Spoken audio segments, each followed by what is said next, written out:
really been a fan of darts. I never really got it. I mean, it's just two middle-aged men taking it in turns, throw tiny little dwarf arrows at a board. It just didn't seem like something that would be even, you know, the slightest bit interesting. You know, sad and endless. Kind of like watching an animal die.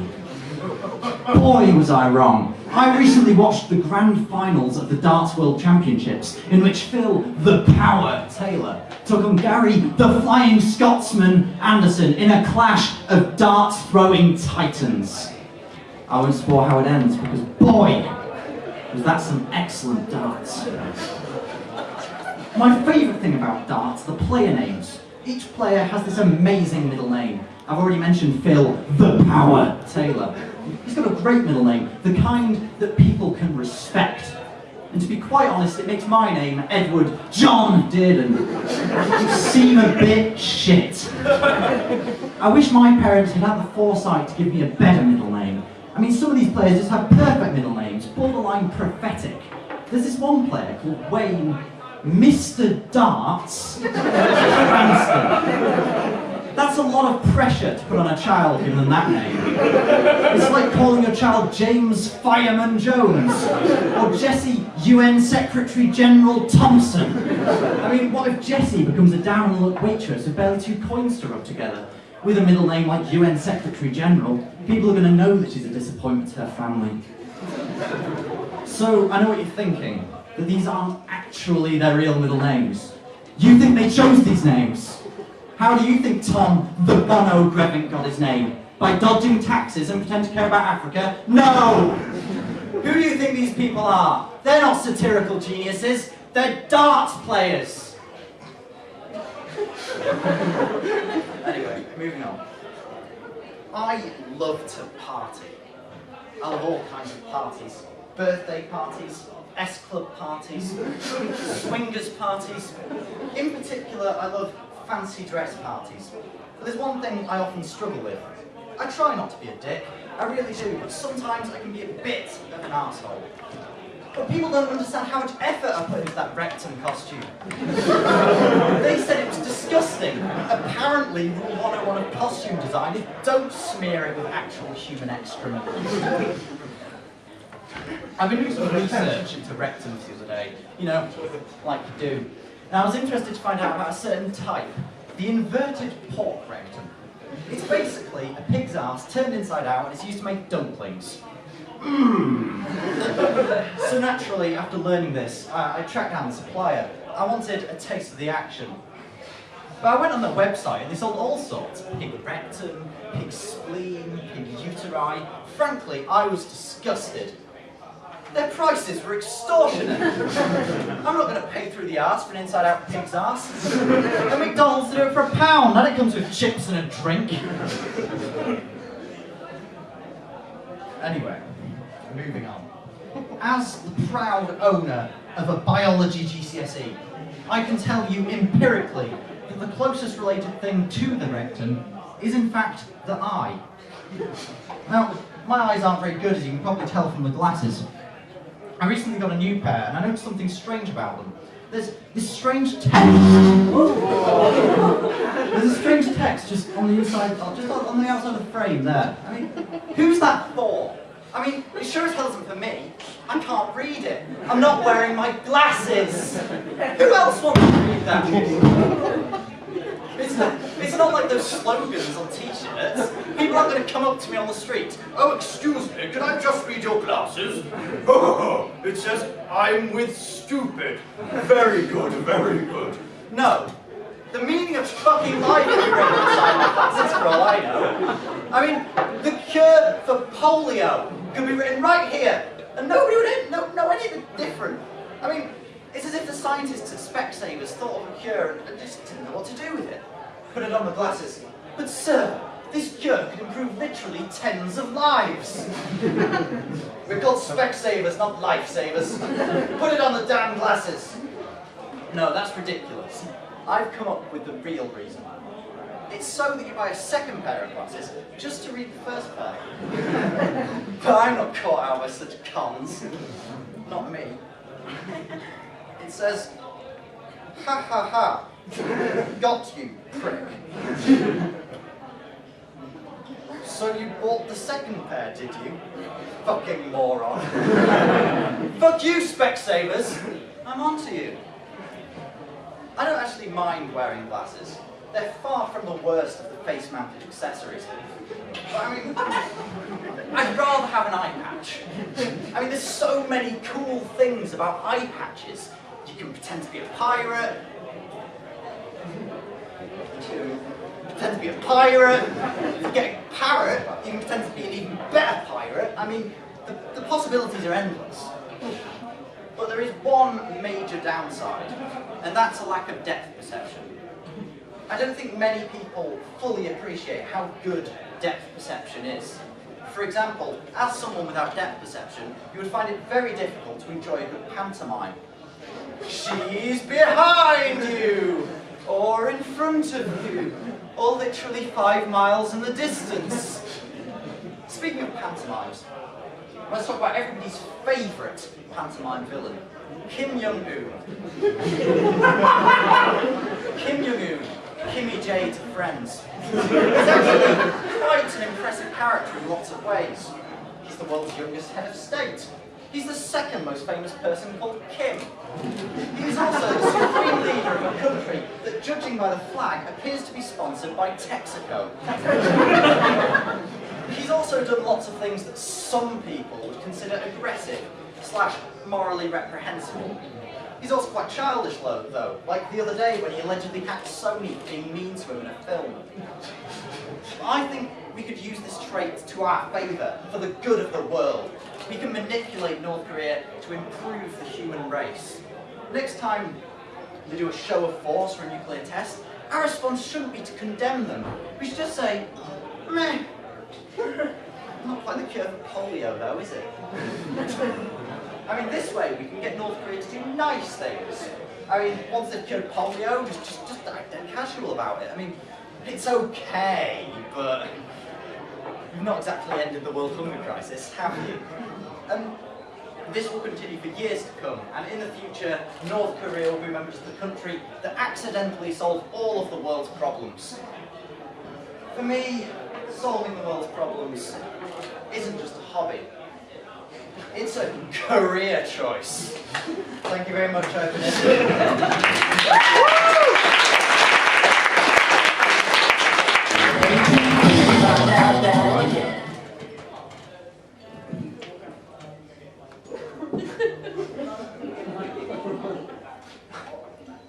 So I've written a poem about soil. Soil. Soil. Soil. Soil is brown. That makes me frown. But that is not enough to spoil the soil. For soil comes from the ground. The ground is round, and coffee is ground. Therefore, soil is coffee. I think you will agree, Offie. Speaking of coffee, I once had a cup of coffee that could talk to dead people. Medium latte. I went to Starbucks the other day, and the man behind the counter was wearing these special barista trousers. Cappuccinos. It wasn't actually a coffee house, it was a co-op. And the man behind the counter was a barrister, not a barista. He did serve me, though. I love to go outside, mate. I love to go outside. The other day I was on a walk, and this sheep called me a bellend. I was just walking along, minding my own business, and the sheep just looks me straight in the eye and says, "Bellend." Well, fuck you, you. How far is a mile? I mean, does anybody actually know how far it is? Whenever somebody asks me a distance, I just pull a random number out my arse between 3 and 12. How far is it to the garage? It's just a few miles. How far is it to Hungary? 12? 12 miles. How far is it to the moon? Well, it's further than Hungary. Timbuktu. Not as good as Timbuk 1. Miles better than Timbuk Origins.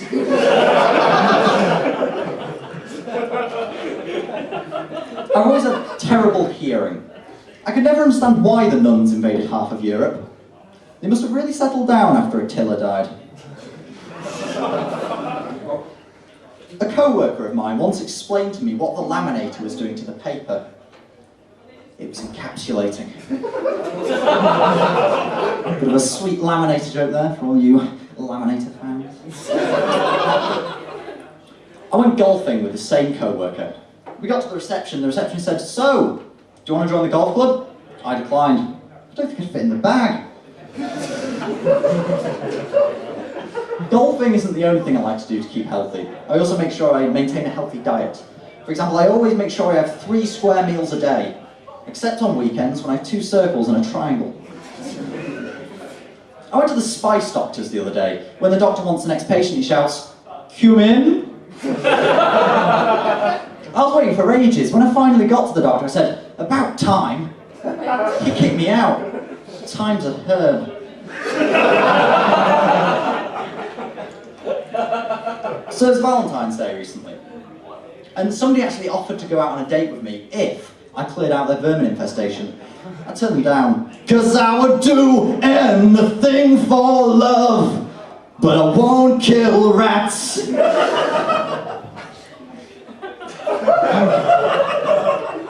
So yeah, I'm looking for love. He's a brown cocker spaniel. If anybody sees him, I'd be eternally grateful. Who am I kidding? He's not coming back. Not after he stepped on that landmine. Really brought a new meaning to the song, "Love is all around me." I miss that dog. I love animals, me. I love animals. They do have these strange habits. For example, my stallion loves starters, whereas my friend's pony likes dessert.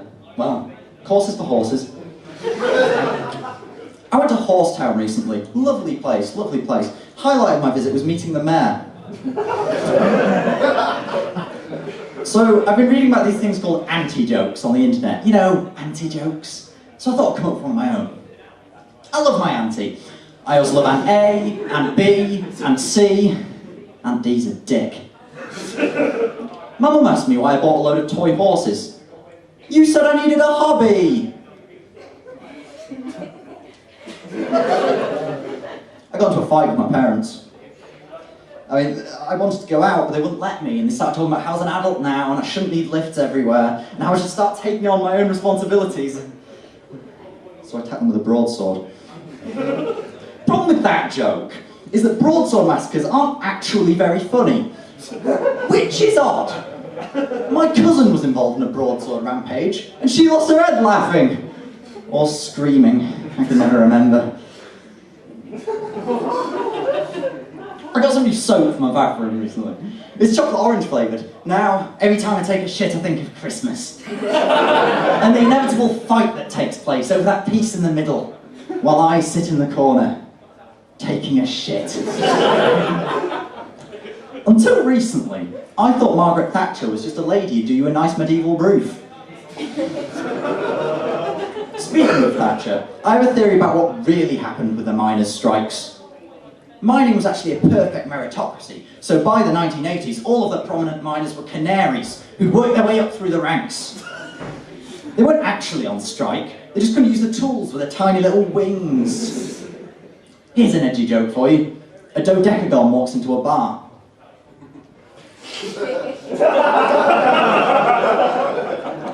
I'll tell you what, fruit machines are really misleading. I went on one the other day and it gave me £5 grand. I wanted a banana. I was playing a game on my computer, and there was this bug that meant the character's shoes kept falling off. Naturally, I had to reboot. I really do think we need a more innovative method for administering drugs. I mean, lots of people don't bother taking medicine when they're ill. And what we need to do is we need to make drugs cool again. So I thought to myself, what's cool? Smoking's cool. I propose drugarettes. Asthma giving you a problem? Why not try an inhaler-et? Headache? Paracetamol? Baby, not feeling so well? How about a Calpol cigar? Wah, wah.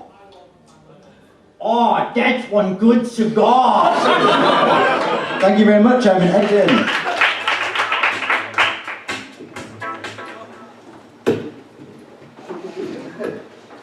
Hello, everybody.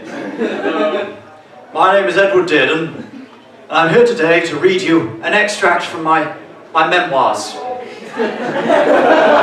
A Thug's Life by Edward Dearden.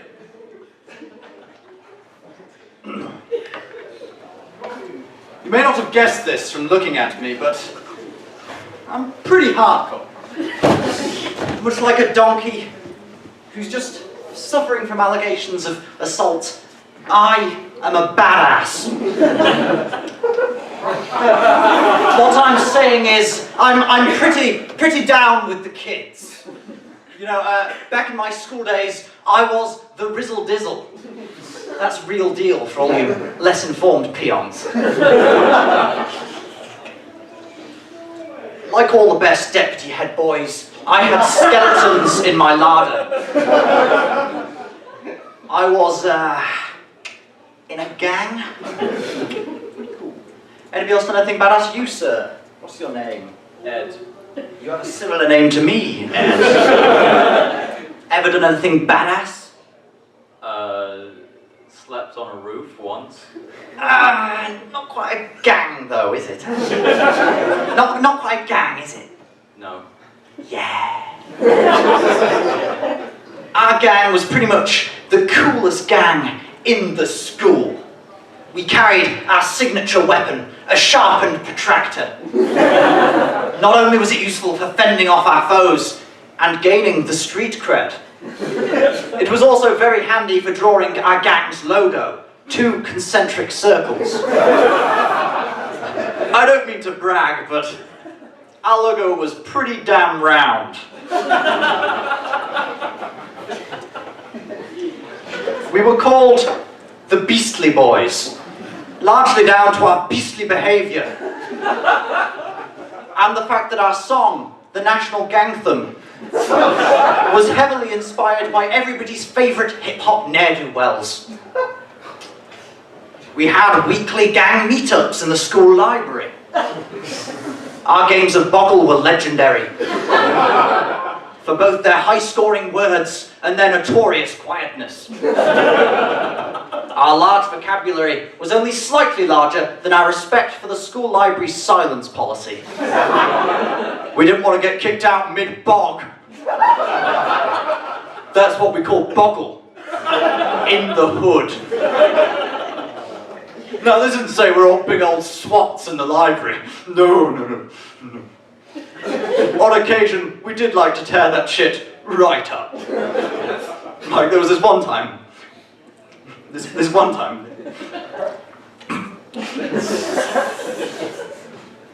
where I rearranged some books. So the first letter of each of the 3 books I rearranged spelled out bum. Once, during a particularly heated game of library tig, I knocked over a bookshelf. And the best bit, I only apologised once. Didn't even help tidy up afterwards. Yeah, I think we all agree. I'm 100% bad boy. I used to be in trouble all the time, though. I mean, like, there was this one time where I got called into the headmistress's office, and I was, cool, because I was used to such rollickings, being the badass that I am. So she explained to me what had happened. We've had reports from the neighbours that a ginger boy has been seen doing a wee into somebody's garden. I explained to her I'm an upstanding member of the school community, not some kind of free tinkling hippie. Turns out she knew it wasn't me, but in order to keep things fair, she had to interrogate every ginger boy in the school, so she didn't appear to be singling anybody out. I was outraged at the fact she thought me some common rapscallion, capable of performing such a heinous act. So I called up the boys. And we made a decision by democratic decree. We would use our mad gang skills for the good of the student populace. The Beastly Boys were on the case. This wasn't actually my first school investigation rodeo. There was a travesty a few years ago where somebody had done a poo on the towel dispenser in the ladies' toilets. This happened to be next to your light switch, which ended badly for an unfortunate cleaner who reached round the corner hoping for luminescence, but found only a fistful of steamy turd. Naturally, the culprit was not to go unpunished. The headmistress called everybody into the hall in order to find the poo placer. She told us we could leave when we proved our innocence. So each student took up an alibi, saying they weren't at the scene of the crime. Of course, that's exactly the kind of thing a shitting little shitter would do. So I stayed put. We were down to the last few, the badasses. The ones the headmistress thought capable of scooping up a hearty dung and placing it somewhere it really shouldn't go. And me, whose fear of fecal matter was legendary. Ever since the time I was smeared in human excrement by the rugby team, who were jealous of my all-round bad boy attitude. I took it pretty well though. I mean, I only spent 4 hours rolling back and forth in the shower crying. News did spread, however, thanks to a video from the school CCTV. The IT guy uploaded to social media in an attempt by the school to discredit my general badassery. Didn't work though, didn't work. Lame nerd cries in shower only got 6 million views. And then it was only featured in 12 BuzzFeed articles. Yeah, not even on You've Been Framed. Yeah. So back to the hall. We were down to the last few, and the headmistress told me to leave. They never did find out who did it. Maybe they never will. Anyway, back to the case of the Phantom Pisser. The Beastly Boys were well equipped for some mischievous, mystery-solving shenanigans. There was Rupert the Muscle Matthews, who once did well in PE and could ride his bike down the street without stabilizers. Next was Eugene the Lapdog Thompson, willing to do anything to get in with the cool crowd. That's us. And Brian the Brains Fitzherbert, who could solve a crossword so fast the ladies didn't even have time to acknowledge his puzzling prowess and flock to him.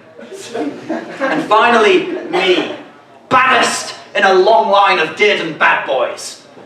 My father and his father before him both held the esteemed position of Badass Laureate, a position in the state where the holder performs right banterous acts for the satisfaction of Her Majesty the Queen. We were ready to find the ginger that did this. The plan was coming together. We were sure to find the culprit, for I was the Phantom Pisser. It was I that did a wee into somebody's garden. It was the perfect crime. Nobody suspected me, and having volunteered to solve the case, I could solidify the Beastly Boys' reputation as the raddest and baddest detective agency in the school by catching the crook, and also strengthen my position as the school's resident badass. I was a genius, a big bad boy brain box with the best ideas ever. I was going to get away with it if it wasn't for me, my greatest nemesis, me, Detective Inspector me, the greatest and most badass detective in the land. As it happens, I also did that poo on the towel dispenser in the ladies' room as an act of revenge against the rugby team who so cruelly shamed me. Unfortunately, I thought it was the rugby toilet, having mistaken the silhouette of a lady in a dress for a picture of a man in a triangular rugby suit.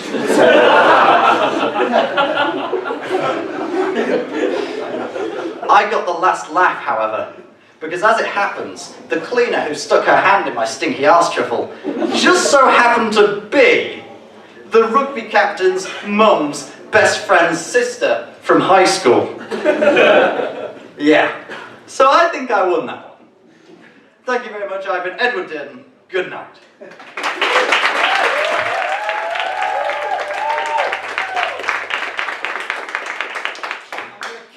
off with a pretty controversial opinion. I don't like Subway. I'm No! I'm talking about sandwich places on the trains. Oh, pretty big on the trains. I'll get back to that later. Don't you worry. So, Subway isn't a shop that sells sandwiches. It's a shop that sells horrendously awkward social situations. Let me paint you a picture of my first Subway experience. I walk into the shop, I'm excited to get a sandwich. I walk up to the man behind the desk, the sandwichier. Excuse me, sir. May I have a sandwich? Of course. How long? I asked him for the options. He said 6-inch or foot long. Now, I was surprised by their use of the outdated imperial measurement system, but I persisted nonetheless. I went with the foot long, not wanting to appear weak. Experienced sandwichier. He then asked me another question, which took me back a little bit. He said, what kind of bread do you want? Now, what was I meant to say here? I didn't know what kinds of bread they had in stock. I'd never been in one of these shops before, so I just took a wild guess. Ovis? He left me out of the shop. As far as I'm concerned, there are only two kinds of bread that matter. None of this hearty Italian bollocks. There's the two main breads. That's white and wholemeal. They're the only two breads. And within these categories, there are several major subdivisions. In the wholemeal corner, you've got just plain brown, and then you've got granary. Quick point about granary. All grains stored in a granary bread. You're not so special. And then in the white corner, you've just got plain white, French, and tiger. Now, one issue I have with tiger bread is nothing like a tiger. Let's play a little game. It's called Tiger or Tiger Bread. Don't worry, it's not too hard. Okay, so what's this? Hello, sir, what's your name? Gustavo. Hello. What's this? Tiger. Yeah, and what's this? Yes! See, they're not very hard to tell the difference between. That's not a tiger. Now, let's just continue this with a little thought experiment. Okay, so I'm walking down the street. I'm coming home from a party. It's a lovely party. I'm having a nice time, you know. Lovely walk down the street, and a tiger jumps out from in front of me on the road. What should I do? The correct answer is run. You run the fuck away because there's a tiger in front of you. Let's repeat the situation. Instead of a tiger in front of me, there's just a little piece of tiger bread in front of me. I'll just give you the answer now. You don't run from tiger bread. Tiger bread can't eat you. Tigers can. That's the main difference. Just to clarify. Of course, I am missing out the elephant in the room, which is the third type of bread. Best of both. More like best of neither. Am I right? Yes, I am.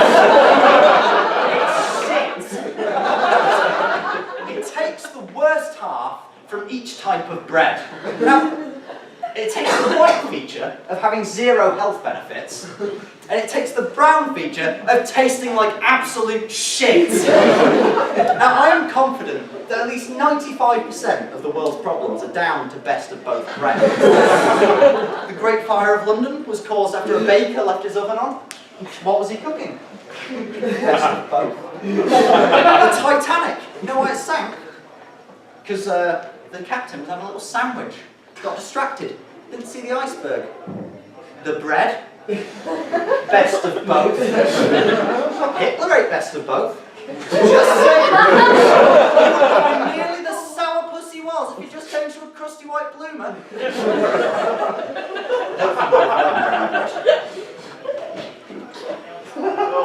Anyway, back to subways. Only this time, I'm talking about the train kind.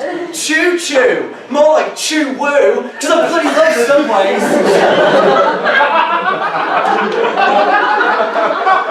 My dad was a massive fan of trains. Well, he was a normal-sized guy, but his love of steam-based locomotion was massive. And I think he rubbed off on me a little bit, because I fucking love trains. And subways combine my two favourite things as a child. Subways Sorry, trains and Smarties. You see, they're in one big tube. They're a big tube. But instead of Smarties, it's trains. And the tube is 250 miles long. Oh, and if the trains were Smarties, they'd be the blue ones. It tastes so good. Oh, I'd love to eat those lovely trains. My favourite trains are steam trains. For mainly obvious reasons, because they go choo-choo and whistle. But also, there's more. Don't worry, there's more. They have those little compartments, you know, like in the Hogwarts Express in Harry Potter. They all have their little groups and their little compartments. And this easily ranks in my top 5 features of trains. Modern trains don't have this feature, and it's very disappointing. I tried to get my own compartment on the Northern Rail train the other day, and it just stank of shit. And there was a hole in the seat. I mean, that's just a bad maintenance, to be quite honest. I feel I can really get on board with trains.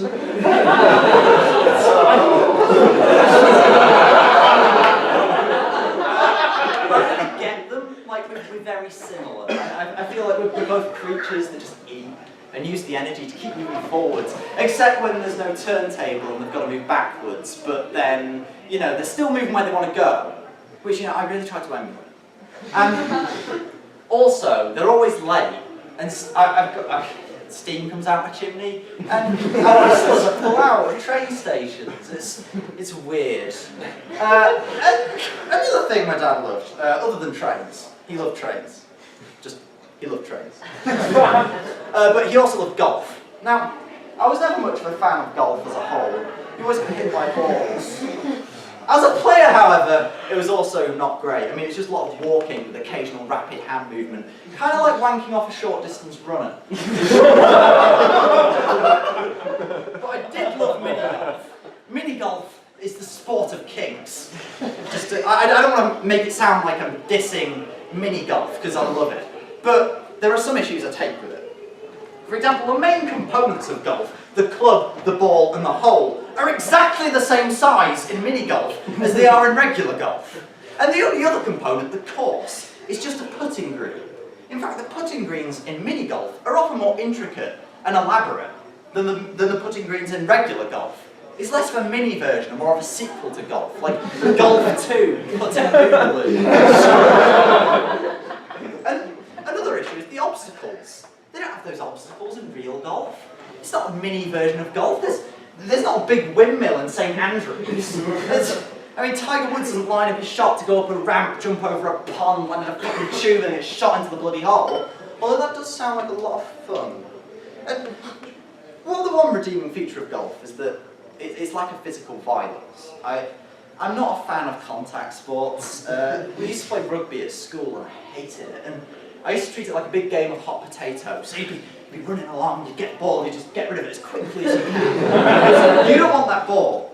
But in normal hot potato, there isn't some muscular dickhead with murder in his eyes charging out.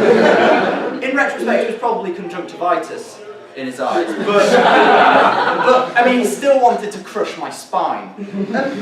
Another problem with this game is they make it harder by, you can only throw backwards, so you've got to stare your pursuer in the eyes as you throw the ball away. And also, even if you do manage to get rid of the ball, thus successfully hot potatoing, you still get speared by a massive dick. It's a lot like going to an orgy reluctantly, you know, when your friends go in and it's their birthday and you haven't got a present. You know, you've not really got anything on, so you may as well. But yeah, it's crazy. And rugby, I don't know why they force children to play it. I mean, at that age, your ability at rugby has nothing to do with skill and everything to do with size. It's just kind of punishment for being shit at puberty. Whoever created rugby must have been a properly sadistic bastard. I actually did the research, and I found that rugby was invented by a certain William Webb Ellis of Rugby School, Rugby. Rugby was a stop on the London-Birmingham Railway, now part of the West Coast Main Line. There are two kinds of rugby. The remainder of west divided by 2 is east. The east East Coast main line connects to Newcastle. Newcastle being the largest city in the county of Tyne and Wear. And Tyne and Wear contains the town of South Shields, the birthplace of director Ridley Scott. And you'll never guess what Ridley Scott directed in 1973. Only an advert for Hovis. The very same Hovis! The best of both bread, the root of all evil. It all makes sense now. And I still never got that fucking sandwich. I would ever did enough. Please welcome to the stage your spooky compare of the evening, Count Eddie Dearden. Hello, Lancaster! Are we feeling good? Well, you shouldn't be!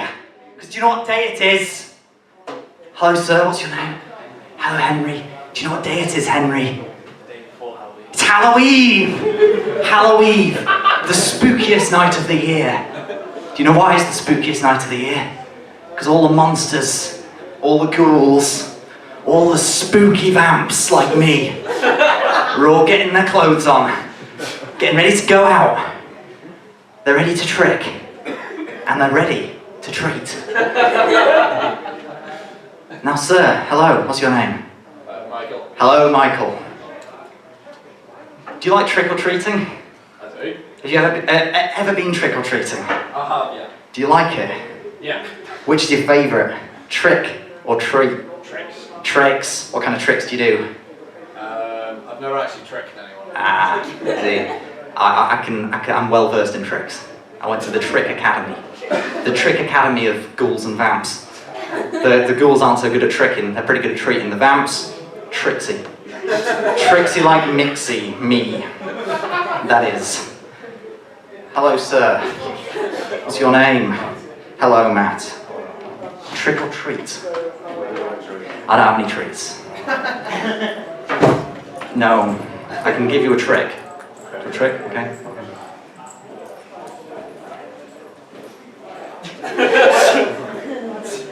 Ooh.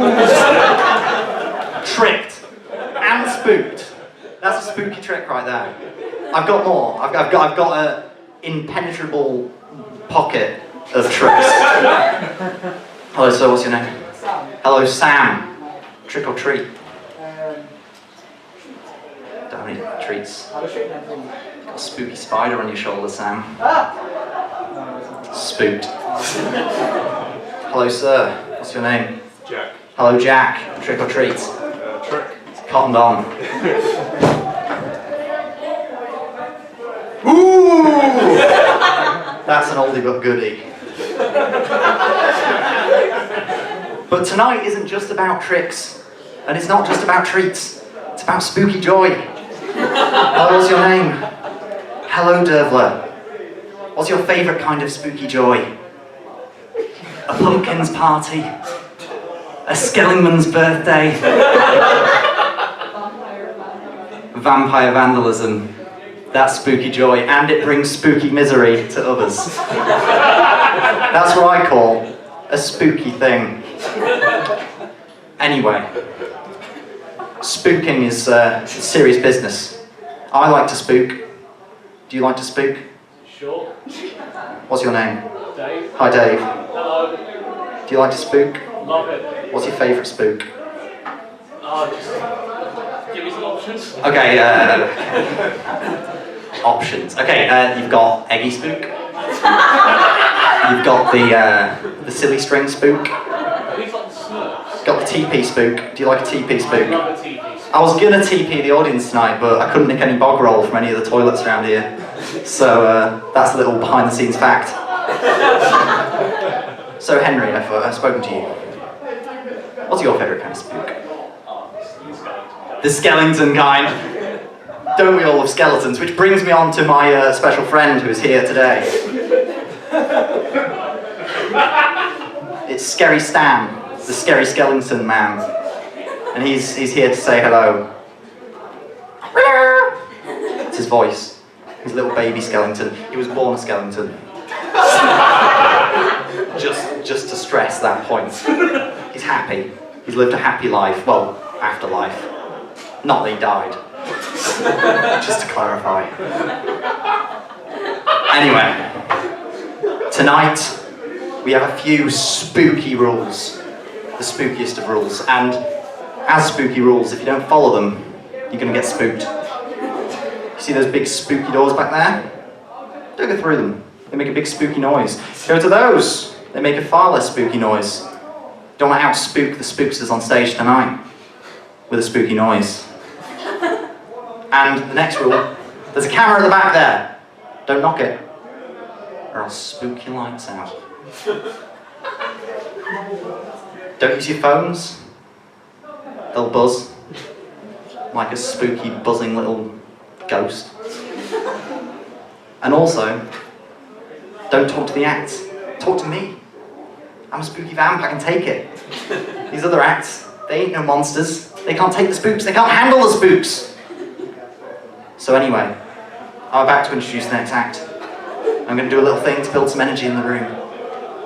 Hello, what's your name? Hello, Andy. I'm going to spook you. I'm going to spook you, okay? And then you need to make the spookiest... Can I hear your spookiest noise? Just a ooh.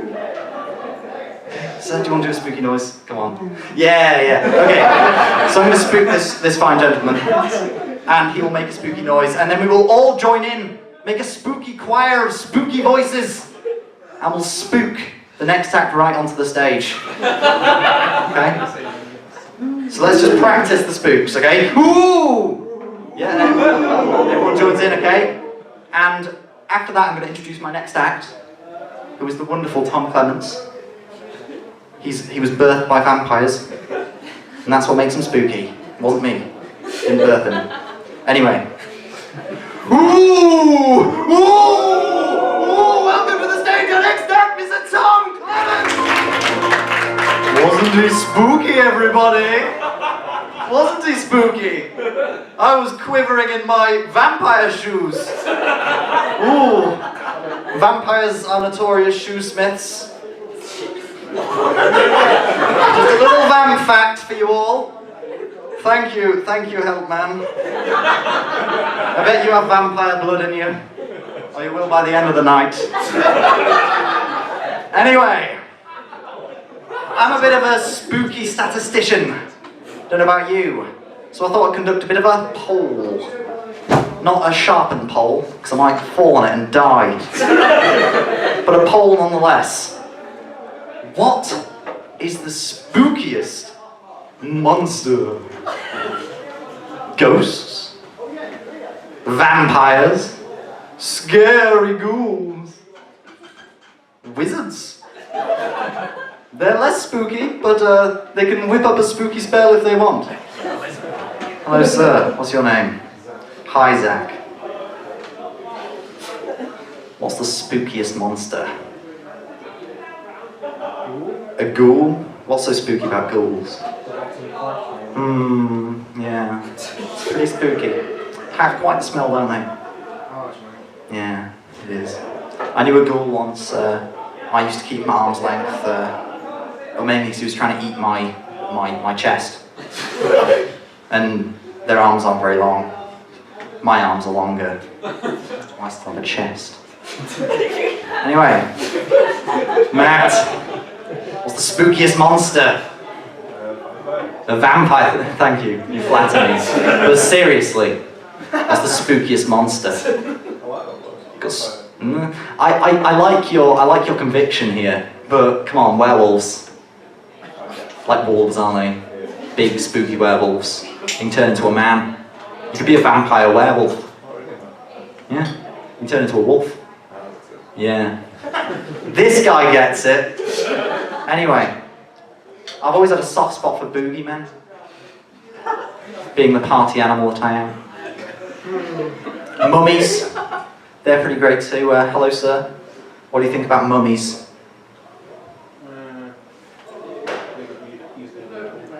That's true. I unravelled a mummy once. It was a messy affair. Got paper everywhere, but I was sorted for toilet paper for months, so that's nice, isn't it? I think we can all agree here that the spookiest monster can be told to us categorically by Spooky Stan, the Skeleton Man. Spooky Stan, the Skeleton Man. Spooky Spooky Stan the Spelican Man, Super Stan the Skeleton Man. Spelicans! Just kiss Spooky Stan. It's gonna curse your face. Oh no. Spooked. Brought the tricks back. Skeletons are the spookiest. And that's categorically true.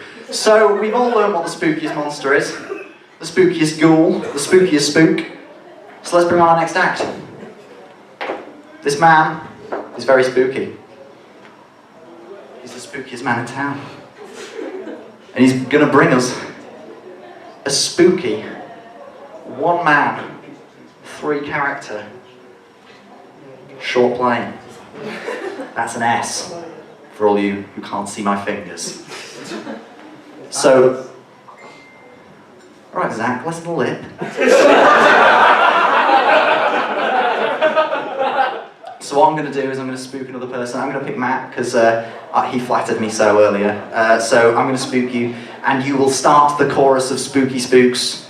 Ooh! Okay. Yeah. Ooh! Ooh! Ooh! Ooh! Ooh! Welcome to the stage. The next act is Jim Hogstar! Woo! Wasn't he spooky, everybody? I did tell you he's the spookiest man in the land. Anyway, I think it's time for a short interval. So feel free to go and get your spooky drinks. And I will remind you again that over here we have the wonderful Bernardos. I didn't make that spooky because I think that would be inappropriate. So yeah, it's a good cause. Just saying. And I have some paper here and here. Feel free to come over in the interval and write the spookiest words you can think of on those, and I will tell you a spooky story, drawing inspiration from these words after the interval. So I will see you in about 10 minutes, I imagine. Hopefully. Ooh.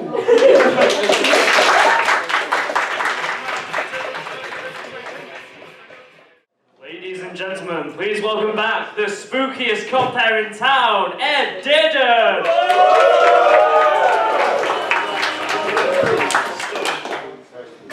It's time to get spookiest. That's spooky and serious, people. Because it's time for a spooky story. The spookiest of stories. I'm going to take your suggestions. Gonna get them.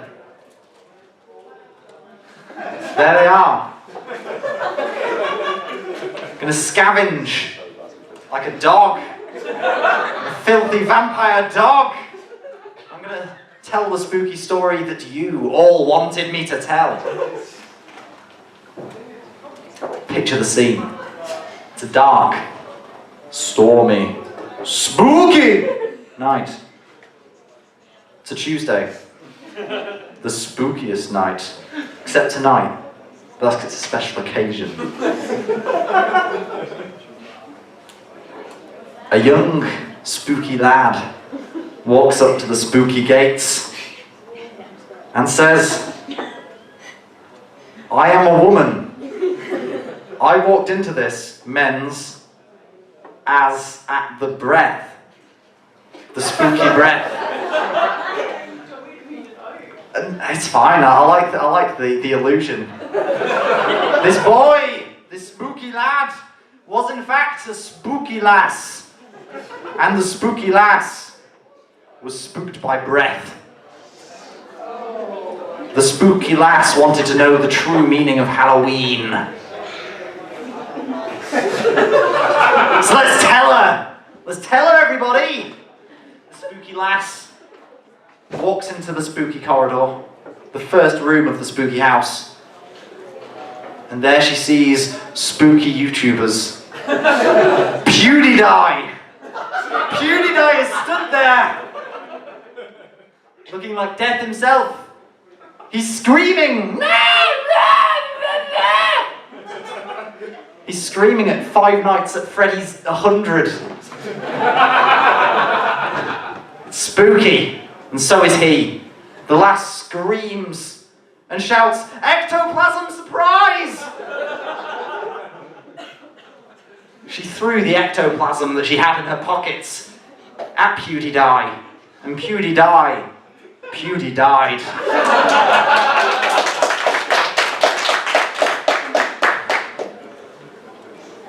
She walked into the next room.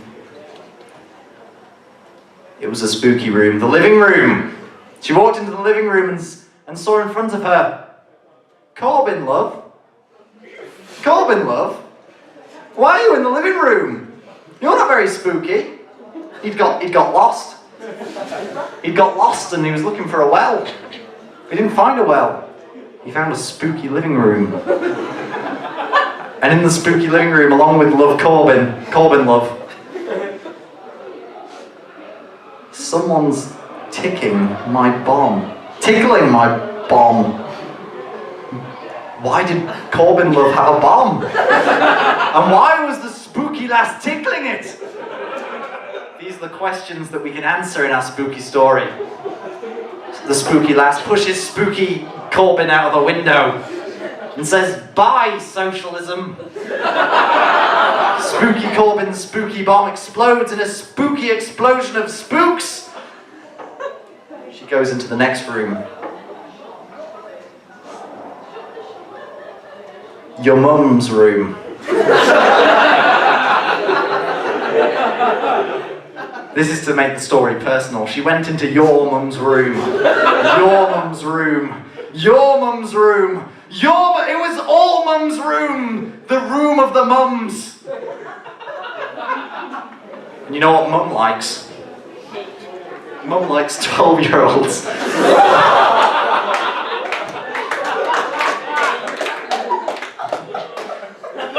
And that is probably why she kicked you out of the house on your 13th birthday. And you're gonna get her back. You're gonna spook her the way she spooked you on that fateful anniversary of your life.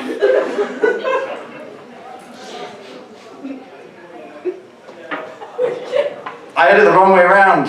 Spooky! And you know why your mum isn't in the spooky mum's room? She has a gynecologist appointment. She's gotta go. She can't be there. She's otherwise engaged. She's got things to do. Ooh. Spooky. Spooky.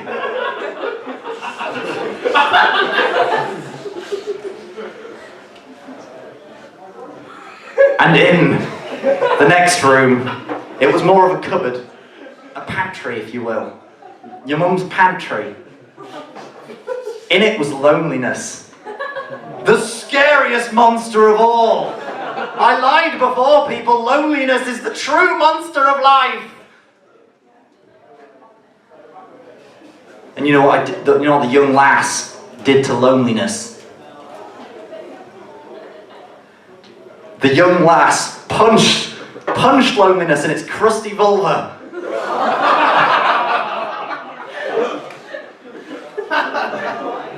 And you know what loneliness says?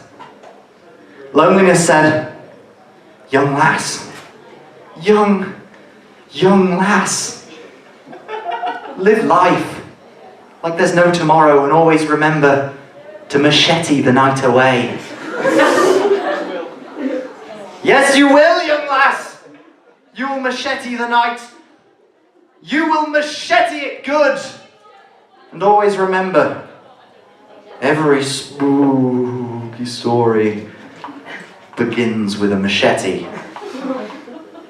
Except this one, which ends with one. So I think it's about time to introduce our next act. Our next spooky act! It's Lawrence! Come on! Wasn't that spooky? Wasn't that spooky? No! Plasterboard is the spookiest of things! How could you possibly not be spooked by plasterboard? I was spooked by a plasterboard once. It was an embarrassing occasion, being the spooky vamp that I am. That's what I do to impress all the spooky fellas at the spooky club. Anyway, I think we're pretty much good and ready for our next act. Our next spooky act. I once met this act while gambling with a couple of skeletons. I lost, he won, and then we went around the back and beat up the skeletons and took everything they had. Spooky! So please welcome to the stage, your next act is the very spooky Dave! Spooky! And you know what the spookiest thing of all is? That's the end. The end of times. The end of this show. Yeah, that's right, that's right. He just frowned.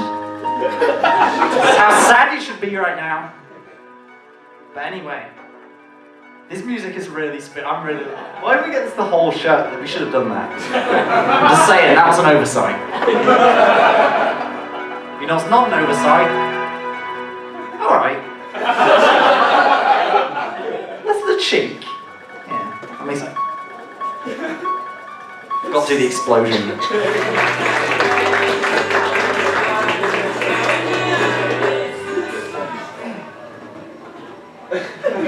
Bananas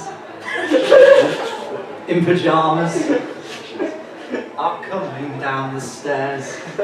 Bananas in pajamas, they're coming down in pairs. Bananas in pajamas are catching teddy bears, cause on Tuesdays they all try to catch them unawares. That is the song from a beloved children's show, Bananas in Pajamas, about two bananas who frolic about in pajamas. And I've been thinking about the show a lot, and I've been thinking about it, one bit in particular. Why are these bananas in pajamas? And I thought of the one reason why these bananas would be in bananas. Bananas in pajamas all the time. These bananas are terminally ill.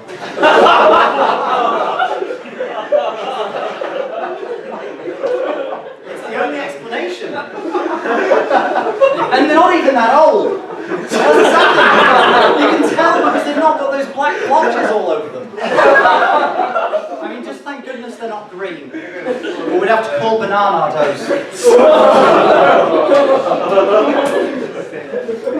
But I mean, they're taking the whole dying thing pretty well. I mean, they're still running up and down those stairs with the vigour of their younger days.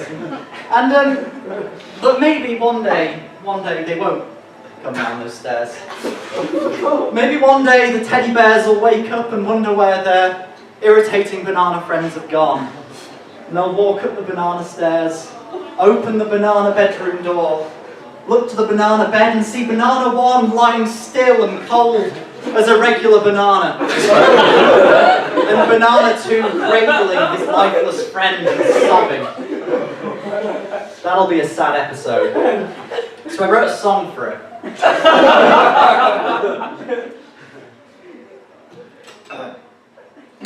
Thank you. Ba ba ba ba ba. Na na na na na na. Ba ba ba ba ba. Na na na na na. I'd actually not to tune it anyway, so.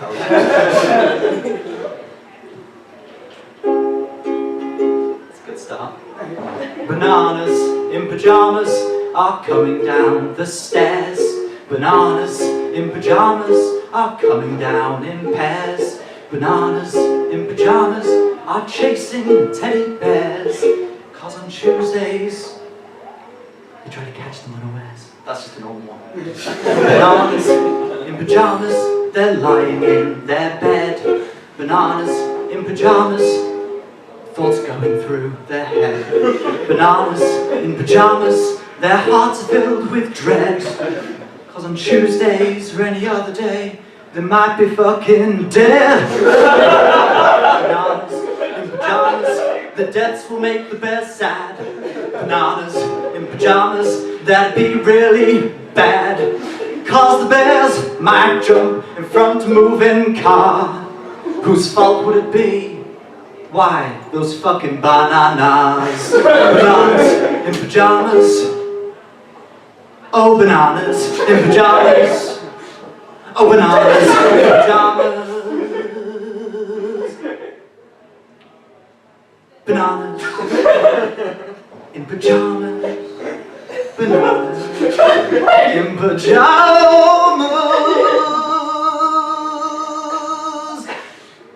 Bananas in pajamas. Their lies in their bed. Bananas in pajamas, thoughts running through their head. Bananas in pajamas, they're dying because they are ill.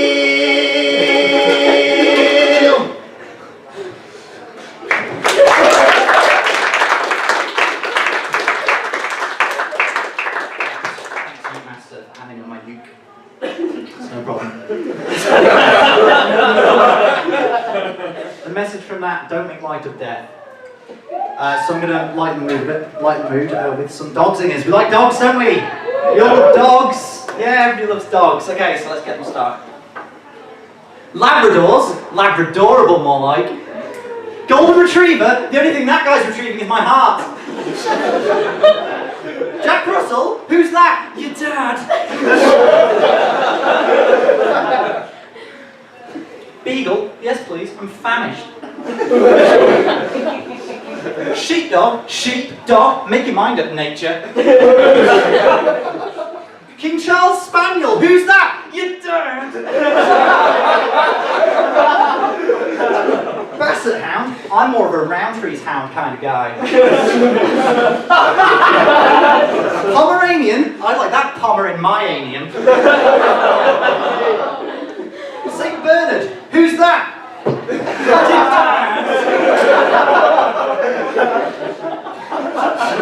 As you can tell from that, I'm a big animal fan. I love animals. I'm a big advocate for animal rights. You know, I believe animals should have the rights, especially the rights to be better than things that are worse than animals. I'm looking at you, chairs. Who do you think you are, chairs? With your 4 legs and your back? I think I'm better than all of us. I mean, you know what else has 4 legs and a back? Most animals. And you know what most animals can do that chairs can't? Most things. Animals are way better. Take a horse. A horse is way better than a chair. You know, has the same functionality, but a chair can't shit on your enemies. A chair can't provide companionship on those cold, lonely nights. A chair can't strut around town like a less spiky unicorn. So I say, swap that chair for a mare. I'm actually running for office, that's my slogan. Chair for mare, for mare. So, I mean, I also think we have too many chairs. I mean, you've got 4 main chairs, first of all. You've got office chair, patio chair, electric chair, popular musician chair. And I'm just saying that at least 3 out of 4 of those, arguably 4, could be replaced by a horse. The electric chair would be tricky. I mean, it would involve killing the horse. So, I mean, the criminal doesn't need the horse anymore. You can't ride horses in hell. But anyway, if that wasn't enough to prove to you that horses are better than chairs, I've devised a little scenario. It's, I'm in an office, getting into the office spirit, as it were. So I stroll into the office and... Oh, hi Linda. I'm just going to sit down on this chair and do some work. Oh, how are the reports going, by the way? Oh, I can help you with that, it's no problem, just getting up on the chair. Can I use your... Yeah, I'll sit on your chair. Notice the transition, it's dreadful. Do some work on that chair. Okay, I've done the report, I'm going to sit on a different chair in a different room. See you, Linda. Now the same with horses. Oh, hi Linda, yeah, I'm just going to do some work. Oh, you need help with that report, no problem. Yeah. Okay, finish this report. I'm just going to go and into a different room, sitting on the same horse. I rest my case. So a Valentine's Day special, a very special Compère. I am very sorry for how he is dressed. When you see it, just know that it's upset me too. Ladies and gentlemen, can I please welcome your compare for this evening, Cupid!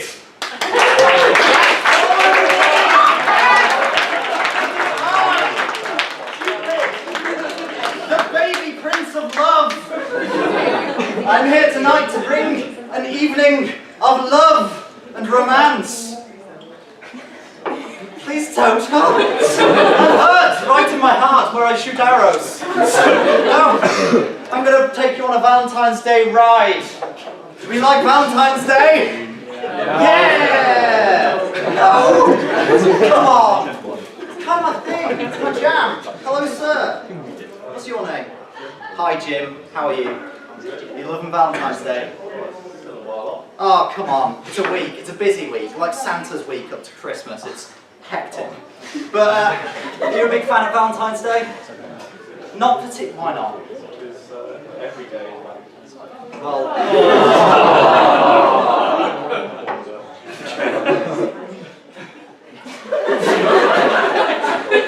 It's a new bow. Let's try again.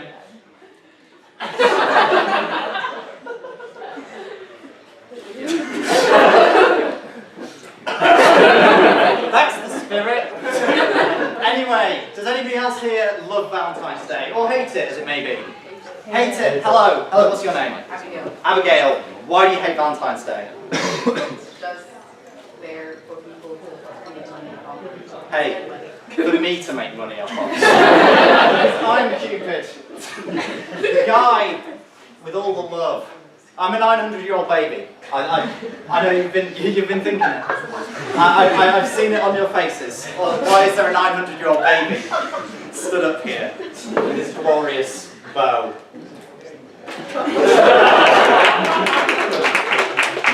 Oh, the bonnet's gone down. Wasn't expecting that to work, obviously. So, you know, Valentine's Day is great. Get cards. Hello, sir. What's your name? Tom. Hello, Tom. Do you like cards? Like cards or kind of Either. especially? Ah. Boo. Hello, sir. What's your name? James. Hi, James. Do you like cards? Yes. Valentine's cards? Yes. What do you like drawn on them? Cupid, babies, Ooh. arrows. That's what I like drawn on them too, because I get those dollar royalties. Every picture of me printed, I get a sick dollarino. That's a true fact. Now, my trademark weapon is my bow. It's a trademark. I've used a real bow and arrow for a little bit and killed a lot of people. I tried to rebrand and I got a gun. But I felt the term love gun was wrong for a baby. And there was a while where he's a sex bomb, but then Hiroshima happened.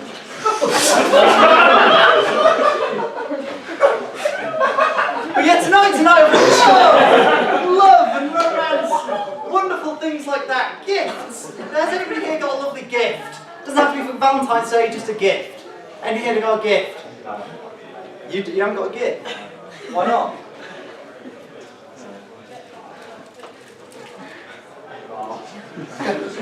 Got a gift now. That is where it goes. Can we have a clap for the gift?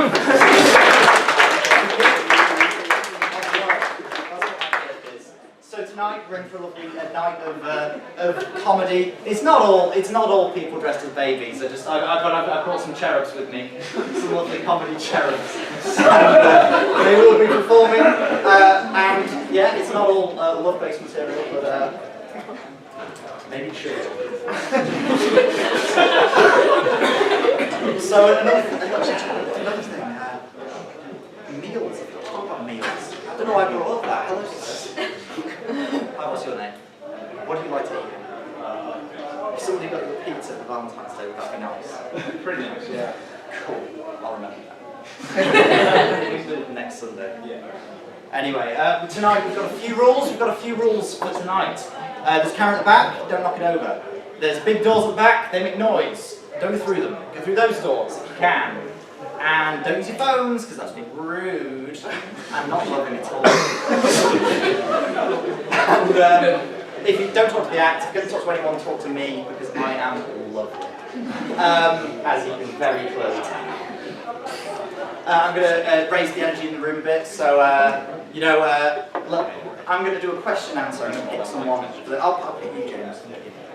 So I'm going to say, I've got a cherub on next. You can say, who is the lovely cherub? And I'll introduce that exact, and then we all clap.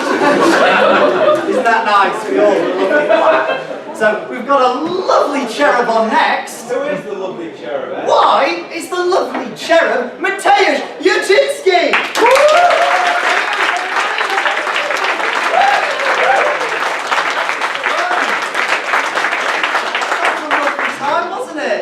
A time full of fun and love, just like Valentine's Day. And I hope you all have lovely plans this Valentine's Day, because I don't. There's no other 900-year-old babies. Normal babies. No, not allowed. I'm so lonely, sir. So lonely. I'm sure everybody else has plans, right? Yeah. Yeah. Hi, sir. Hello. Your plans? No. No. Brother.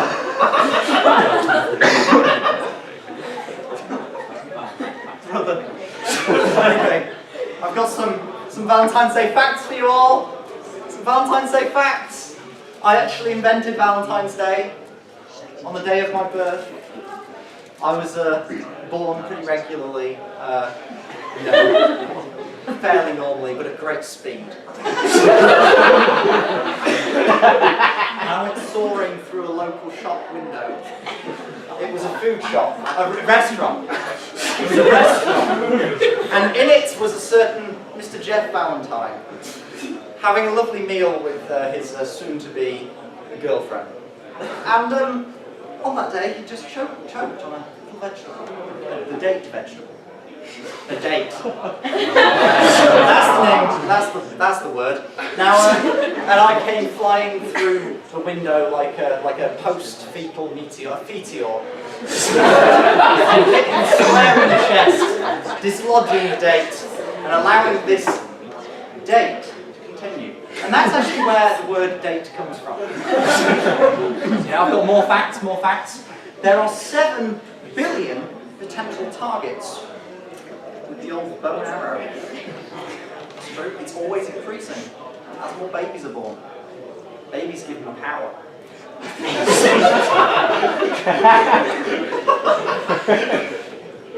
And I'm just gonna hello. What's your name?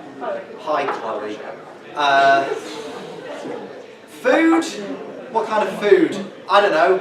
Meals, Valentine's meals. I don't know. Lasagna, that's good. Garfield likes that. I get on with cats. What's your opinion on Garfield? Yeah, good. What's your opinion on Garfield? Between Valentine's Days, I run surveys for popular magazine cartoons. Hi, what's your opinion on the Beano?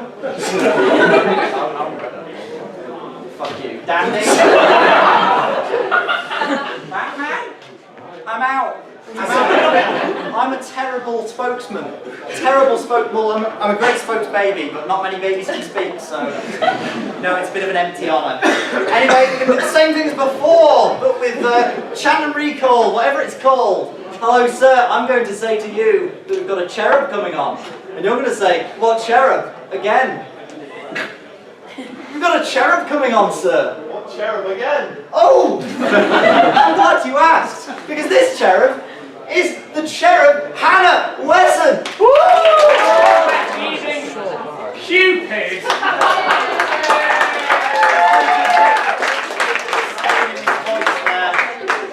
I've been told by my lawyers that those Valentine's facts I said earlier were not true. So, I've been told to remedy that. Okay, so let's do some Valentine's Day facts. This time for real. $13 billion. Fuck. $13 billion is spent on Valentine's Day in a year. Whew. Whew. That's a lot of money, isn't it, sir? Hello, sir. What's your name? Lewis. Hi, Lewis. What could you buy for $13 billion? Yeah, you could buy $1 for every person in the world, and then a few more dollars for some of them, but not all of them. I did baby maths. I went to baby school. There are 180 million cards printed and sold each Valentine's Day. One for each Valentine. That's fact. That's true. I checked. 14% of women buy themselves flowers, apparently. Or fact. 53% of people say that they might end a relationship if they don't get anything. These are really sad facts. What's the facts? Let's do some more fun facts. Valentine's Day was made by the Romans. That's a real fact. I lied about me inventing it. I have to say that, my lawyers made me. Hello, what's your name? Grace. Hi, Grace. Hi. You know the Valentine's was made by the Romans. Yeah. What's your favourite Roman? I don't have a favorite. Oh, come on, favourite Roman. I can't think of a favorite. Julius Caesar? Brutus. Brutus. Thank you. He's a good Roman. Good one. He had values. Yeah. He has the value of stabbing someone in the chest. That's a value that I, as a 9-year-old baby, respect. Who's your favourite Roman?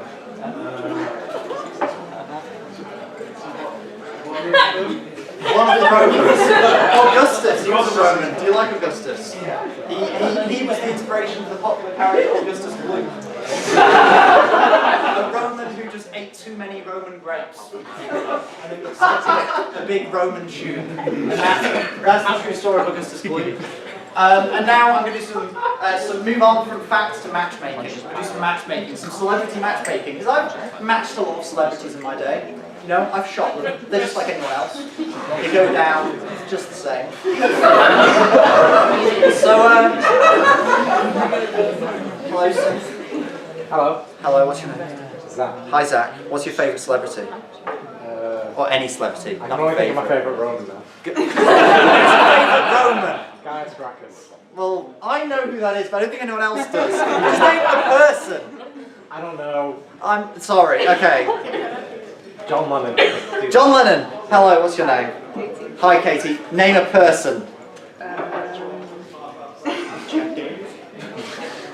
Bradley Cooper. Matt Damon. He's a fine choice. I remember the day when I got Matt Damon and John Lennon together. Unfortunately, it was post John Lennon's death. They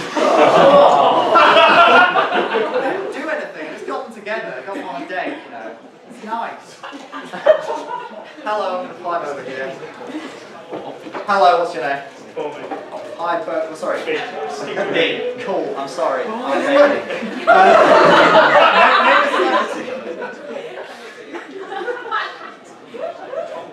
Tom Cruise, a fine choice. Hello, what's your name?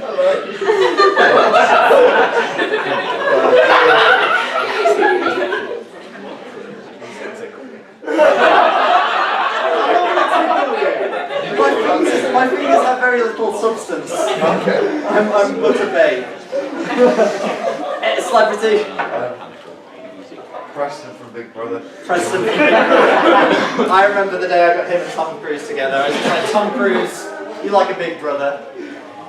He didn't have a big brother. That's a fake fact about Tom Cruise's life that might be true. There's roughly a 3 chance. Didn't do baby probability at baby school. I just kind of got them together pretty standard. Just shot them both. I had 1 arrow left, so I had to stand them next to each other. All the way through. But they fell in love. That's what counts. It also may have converted Tom Cruise to Scientology. Let's avoid that subject. Speaking of weird American things, we've got a lovely next act on. You may remember him from history as one of the greatest innovators of his time, because we've got a special speaker coming, and we're going to have to raise some energy for him. I'm going to do a little clap down below, clap up top. We're going to clap in build-up. So, little clap. Clap, clap.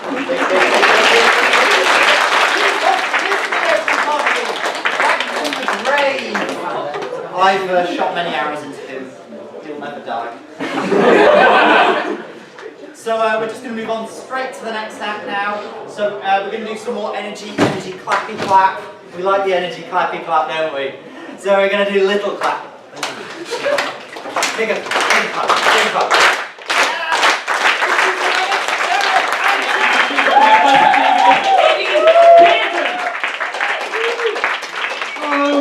Got some free shades. I'm just showing them off. I can't wear them because I'm already wearing glasses. Give it a go.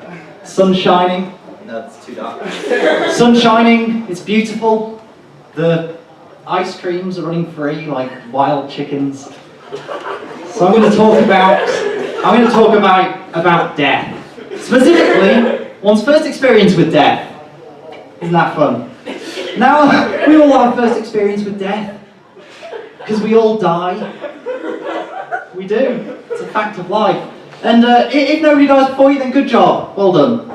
Although it does probably mean either you've got an immortal dog, or you die as a child, so neither's great. Often our first experience with death is a pet's death. A pet's death. We've all been there, haven't we? Fido's popping his clogs. Moggy's swallowed a nail. Somebody's pissed on bubbles. But I mean, a pet's death is kind of like the nice, carefree, stabilizers on way of learning to deal with death. Because it's very sad, but you can buy a new one. Well, I don't think I've got a very good attitude to pet death, though. My first pet, Stripe, was a gerbil of the stripy variety. And I couldn't wait for him to die. He hated me. And all because I abused him physically and mentally. Let things go. One time I was playing with him and I tried to pick him up and he bit me on my finger and wouldn't let go. So I did the only thing I could think to do. I gave him the old gerbil lasso.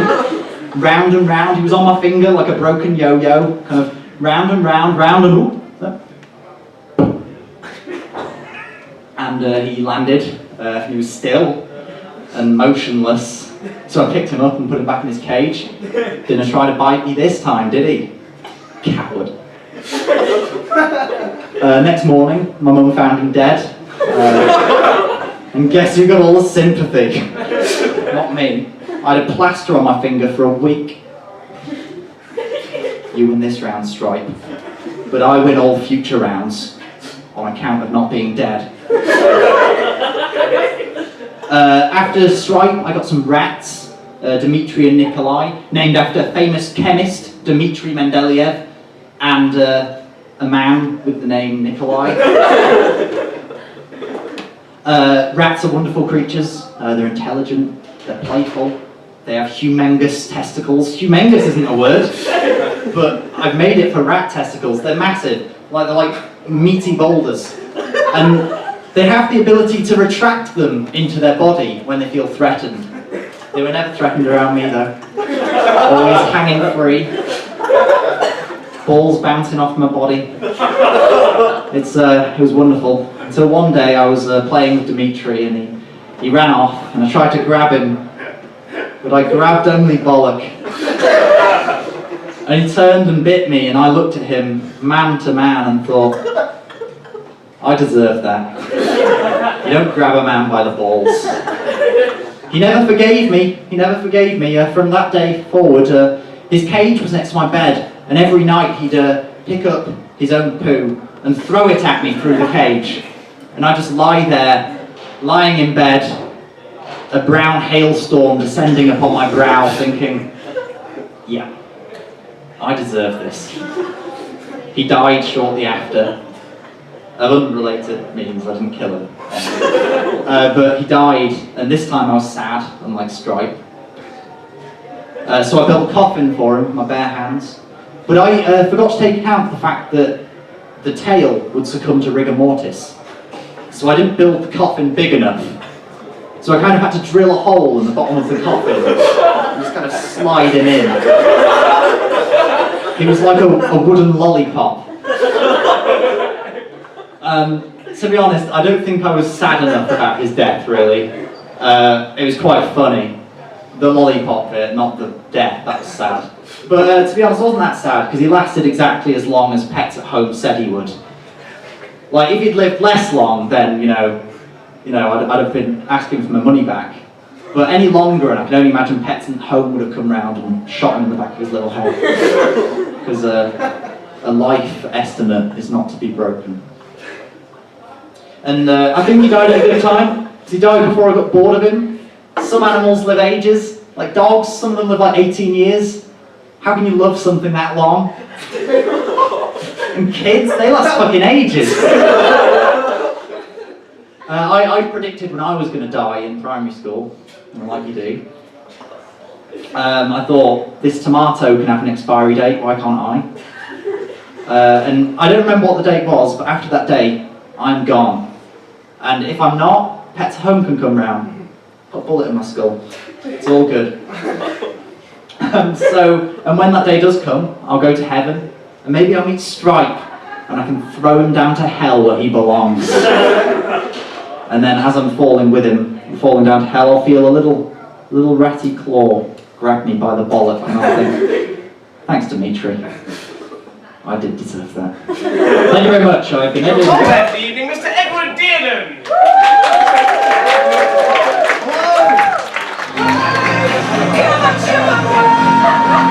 Yes! I requested that music cue, and it hasn't paid off.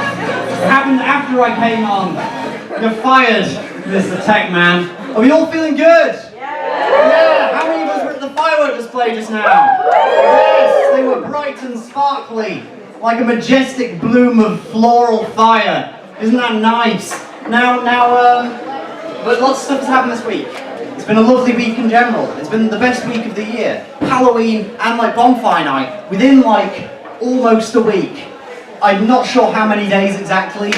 6 days. We've got a mathematician in the audience. But it's all good. So I thought I'd warm you up a little bit. I'll shout a word, the word spooky, because that's what the week has been. And then you'll all shout out your names, okay? Simple call and response, okay? Spooky! Yes, that worked, didn't it? Now, okay, staying on the Halloween theme, because I prefer Halloween to bonfire night, I'm not going to lie. I'm going to shout spooky, and you're going to shout out the spookiest monster this side of Halloween Town. Spooky! I'm sure you are all right, although I heard one person say Casper. And I think very much the point of Casper is that he's not a very spooky ghost. Otherwise he'd be called Casper the Spooky Ghost. Or just Casper the Ghost. Either would work. And finally, I'll shout spooky, and you shout which is better, Halloween or bonfire night. Spooky! Halloween! Yes, all of you are right. Halloween is the best holiday. But it's not the only thing that happened this week. Jeremy Corbyn came to visit. Yeah! Who here met him? I didn't meet him, I stood awkwardly, slightly far away from him, just kind of watched him. Is that what you did as well?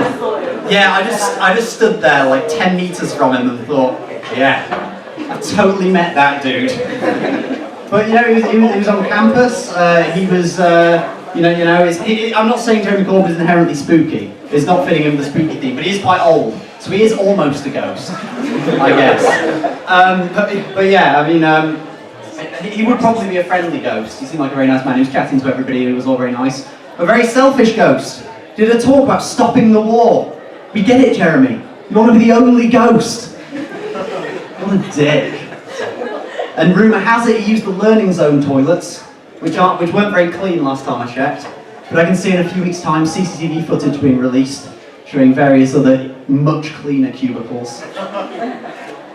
Yeah, that happened. Lots of people got pictures with him. It was lovely. But that's not the only thing that happened this week. Halloween happened! Yeah! Who went out for Halloween? Woo! Woo! That's what ghosts say. Hello, what's your name? John. Hi, John. Did you go out for Halloween? Partying. Where did you go? Sugar, of course. Oh, sugar. It's a thing that you eat and a club. Isn't that nice? Now, did you dress up for Halloween? I tried. You tried. What were you? No, I made something up. You made something up. That is very much the point of dressing up for Halloween, so I feel like you did a good job. Hello, what's your name? Will. Hi, Will. Now, did you go out for Halloween? Yep. And what did you dress up as? Nothing. Did you still go out? I did. I'm a disappointing choice. You are part of the problem. You're one of the lazy people who thinks Halloween's just a day where they can go partying in their normal clothes. It's terrible. I'm one of these people as well. I just put on a Gryffindor tie. Like, it was weak, to be quite honest. And you guys got Halloween? Yeah, lots of people. I'm gonna pick this one at the back. A controversial thing. You all thought you were safe. Man in the orange jumper, I'm drawn to you. Like a magnet. Where did you go out for Halloween? Where? Where? Sugar. Sugar. Everybody went to Sugar. And what did you dress up as? A priest. A priest. Now, why is a priest spooky? Were you a spooky ghost priest, or do I not want to know why you were dressed as a priest? A dead priest. And that's the only spooky thing you were going for. That's very good, very wholesome, very nice. Now, one thing that I've got a problem with on Halloween is people not dressing up spooky. I feel like there's loads of dress-up occasions throughout the year. You can dress up as like a farmer. I don't know. I've not seen anyone dress up as a farmer, but you can dress up as that any time of year. Halloween's a time for spooky costumes, skeletons, zombies, that kind of thing. And they don't have to be scary. I don't want to be shivering in my clothes as I walk around the street on October 31st. I just want to respect that they're dressed up spooky style. Yeah, that's right. Did anyone not go out? Woo! Woo! People at the back. Did you stay in? Yeah. Yes. Did you close the curtains, switch the lights off and hide from trick-or-treaters? No, I went trick-or-treating. You went trick-or-treating? Yeah. This is amazing! Now, where did you go trick-or-treating? Just around the town? Over at Kirby Lonsdale. Ah, did people give you sweets? Yes. See, that surprises me. Because if a grown-up adult knocked on my door asking for sweets, I would not give them sweets. Halloween's very odd. Trick-or-treating is just an odd tradition. It's just sending kids out unsupervised to get sweets off strangers. And I don't want to be that stranger. Like, I don't want to give no one sweets. No one gets my sweets. But anyway, are we feeling nice and spooky? Yeah, so we're ready for a completely non-spooky act. This is the spooky section of the show over with and done. Okay, so what I'm going to do is I'm going to start some clapping going. I'll raise my arm, and as my arm raises, the clapping gets more and more, bigger and bigger, bigger and bigger. Oh, and then I'll introduce my next act, Mr. Ben Collins. I am confusing this. I realise I'm confusing this, but now it starts for real. Okay, down at the bottom, and up, and up, and up. And down again, don't get too hasty. Now up, please welcome on stage, good morning everybody! Yes, fun times. Now I'm going to move on from Halloween. That sentence didn't work, but it's fine, I'll keep on going. We're going to move on from Halloween to bonfire night. How do you all feel about bonfire night? Yeah. Are we hyped? Are we hyped for 2 days' time when we can burn some shit? Yeah! I find bonfire night is an underappreciated holiday. Like, it's the less spooky brother of Halloween. And it's like, it's a shame, because it's pretty spooky. We all get together, we all make fires, we give the fire to children to play with, and we do this all to celebrate a king ages ago who didn't even die. Like, at least celebrate the dead kings. And like, who's familiar here with the story of Guy Fawkes? Yeah. Yes. And we all burn effigies of this man, Guy Fawkes, on the fire of the flames. And we do this because he tried to blow up the king in Parliament, very unsuccessfully. Which is, to be honest, isn't that impressive? Like, it was easy to blow up Parliament back then. Like, it was just gunpowder and shit. But the story of Guy Fawkes is not so much a story of this. I don't think it's a story of a revolutionary. I think it's a story of a man with very bad project planning. Because if we don't know, Guy Fawkes had a big old gang of like 12 people or something. And there was Guy Fawkes who did the bomb, and then there was his mate who got him into Parliament. And the other 10 just did nothing. Like when you're putting a team together to blow up Parliament, you just have 10 people who can just tell on you. That's just terrible. But anyway, at least we have fireworks because of it, and it's definitely because of that, and not because of, you know, their existence pre that event. So, does everybody here like fireworks? Yes, yes. Hello. What's your name? Oh, well, whichever of you. Patrick. Yes. And what's your favourite firework, Patrick? The ones that explode. I like those ones too, Patrick. You're not alone. Hello, what's your name? Hello, Stephanie. What's your favourite firework? The ones that go up in the sky. I expected a better working technical knowledge of fireworks. I'm not going to lie, I've got some favourite fireworks. The Roman candle. I'm a big fan of the Roman candle. But they're very pretty. But if that is what candles were like for the Romans, candle technology has really come on. And that's definitely a good thing. Catherine wheel. You just mentioned Catherine wheels. That's a pretty good one. The Catherine wheel, the spinny fire wheel. The fusion of man's two greatest inventions, wheel and fire. Somewhat underwhelming, really. Serves no function. You'd think the two most useful things invented ever would create something pretty good when added together. But no, you just watch a wheel of fire spin for a few minutes, and then there's just a stick. That stays in your garden for years, and you use it once every 3 years to put on a bloody Catherine wheel. It's absolutely shameful. So, are we all ready for our next act? Ready for our next act? Yes! We'll do the clapping thing again, because I enjoy doing the hand. Woo, let's start low. Oh, we're going up, we're going up, we're going up! I'm doing this again, Up, oh, down again, you didn't expect that, did you? Now up, and let's hear it for our next act, Mr. Stephen Patrick! Oh, that was great. I've never seen a man possessed on the floor of this room before. But what's going to happen now is we're going to have a 15-minute interval. So, you know, have a walk around, get a drink, and one thing that's going to happen during the interval, I'm going to leave some paper at the front. I'm going to tear it up, and if anyone's got any spooky stories to write down, feel free. The spookiest thing that's ever happened to you, maybe, or just a story. Spooky. Go and enjoy the interval. Thank you very much. We'll see you in 50 minutes. Please welcome back to the stage your compare, Eddie Dearden. Hello. I've decided this half I'll say spooky less. That's my New Year's resolution. Now I asked you to put some spooky stories on the floor, so I'll see how many of you put spooky things on the floor. Let's see. 2. There's more. Oh, nice. That's very good. Okay, so the first one, R.I.P. Guy Fawkes. I think we all agree there. He did not have a pleasant death. That's just a true fact. He was hung, drawn and quartered, which sounds like a really cool way to die, but it's really not. So, there we go. I feel I've covered Guy Fawkes, and I don't want to go on a historical tirade. Okay, so this one is, my cup of tea once went missing. That was a dramatic pause there. Now, I'm a tea aficionado. I know the full impact of a cup of tea going missing, especially when you're living on campus, in a house full of people, thieves everywhere. Usually it's the tea bags. I've never had a full cup of tea stolen from me.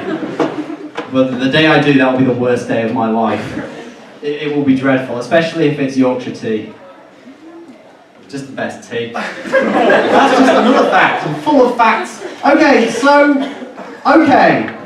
this one's interesting. Some orange jumper. They've lost their anonymity already. They've said they were touched, which I assume is by a ghost. I assume you felt a spirit, because I don't think that's very spooky otherwise. It's just a crime. Okay, so my friend punched a guy in the face in a haunted house. What? When did this happen? Who was this? Sorry, I've broken the anonymity thing. Is it the man himself? Well, it wasn't. It was your friend. Yeah. Explain yourself. Your friend punched a guy in the face in a haunted house. We're in a haunted house, and Okay. this guy popped out to like scare us. Yes. So she screamed, turned around, and popped him in the face. That's amazing. That is the fight and flight complex, I think it's called. Yeah. I've had my own spooky haunted house experience. Wait, were you on the ride with him? I'm just curious. So you were next to them as they punched them. And what did they do? What did the staff member do? Just screamed and like. How spooky was it? No, I promise not to say that. How scary was it? It was just really funny. Fair. I was once on a haunted house on a ghost train at Camelot. Rep up Camelot, if anyone's been to that theme park. What a place. I was on a ghost train there, and halfway through it broke down and there was a power cut. I was sat in a haunted house ghost train thing for 20 minutes, and I didn't have to fight or flight. I just sat there in distress, was scared of the scary skelly man next to me. Okay, and the next one is just the condom broke, exclamation mark. Is that Casper the Friendly Ghost's origin story? Because if it is, that's pretty scary. Now, one of my favourite things of just recently is, has anyone been on Facebook recently? Yeah, they have. Now, have you seen how they've changed the emoticons? They've made them Halloween themed. I really like this because there's a fun game you can play, which is going down the news stories and finding like traumatic news stories and then clicking on them. And it's just lots of crying Frankensteins. And it feels really insincere. Any political article is just lots of like angry ghosts. And it's like, it just cannot be serious at all. It is wonderful. There's other things like that have been done in preparation for this time of year, like the spooky range of foods at various shops. Anyone been to Greg's? Anyone been to Greg's? Yes! Did you buy a spooky treat? No. That's dreadful. I bought a rainbow muffin last time I was there. Really? What spooky treat was it? Spooky cupcakes. What was spooky about it? No! No! I can't stop. It's a problem. I can't stop saying spooky. What was on the cupcakes? Ghosts and chocolate. And orange. I'd say that's the least. Don't encourage me. Don't egg me on. It's not going to end well. Now, are we feeling ready for our next act? Okay, yes. So I'm going to pick someone in the audience. Yeah, this is exciting. I'm mixing shit up. I'm going to pick someone in the audience. Who am I going to pick? Who am I going to pick? Who am I going to pick? I'm going to pick you, because you're available. I'm sorry, you're just sat there. So you're going to be my designated clapper, okay? So I'm going to point to you and you're going to start clapping. And then once you start clapping, it's going to spread out and I'm going to introduce my next act. Can you handle the pressure? No. I'm afraid you're going to have to handle the pressure. You can't. Oh, I'm just picking up the paper. Can we do like a test run? Yeah, test run. Okay. So I'm going to point at you and you're going to clap. Okay? All out of nowhere! Hey. All out of nowhere. See, okay, you did your job excellently. Yeah. I feel the rest of the audience forgot their job. Yeah, exactly. Okay, so we're ready for our next act.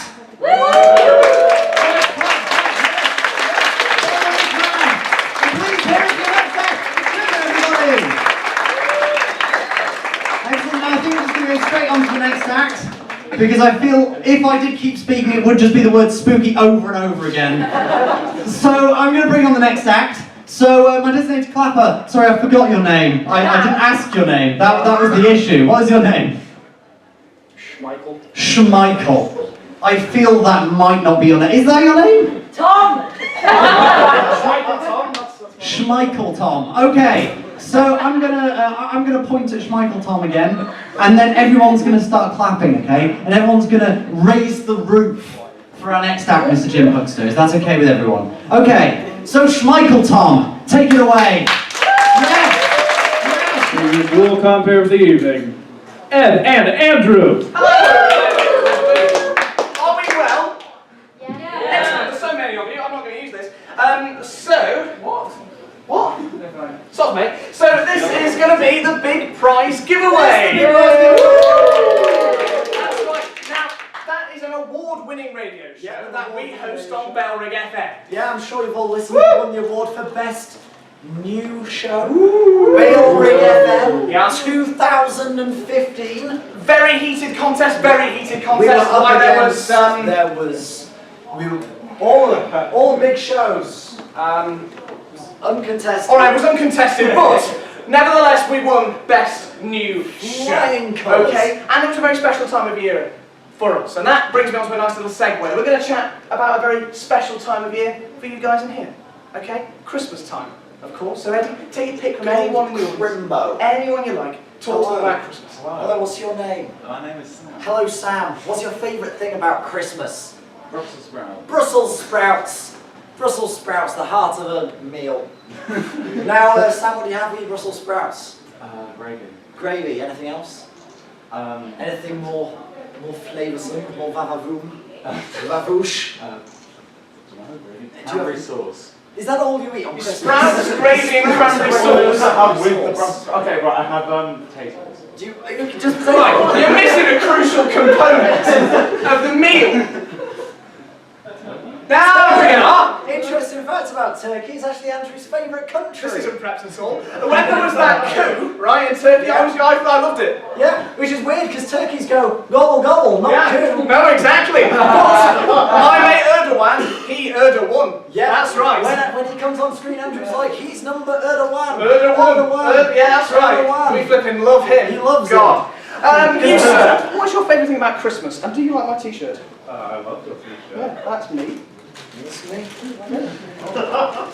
Just a big prize giveaway. Wow. Branding. Good.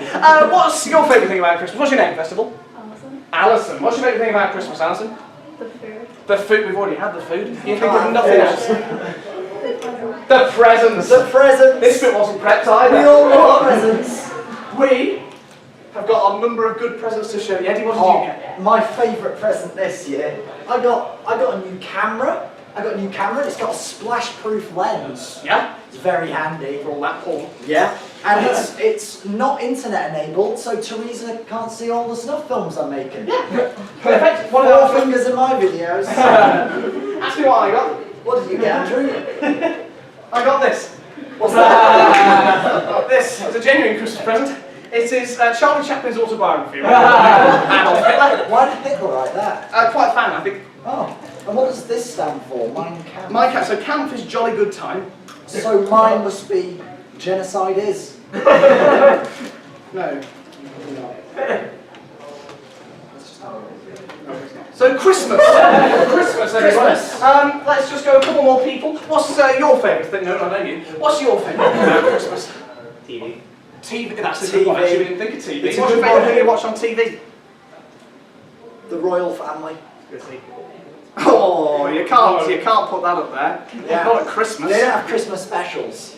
They can't make it longer than the chicken.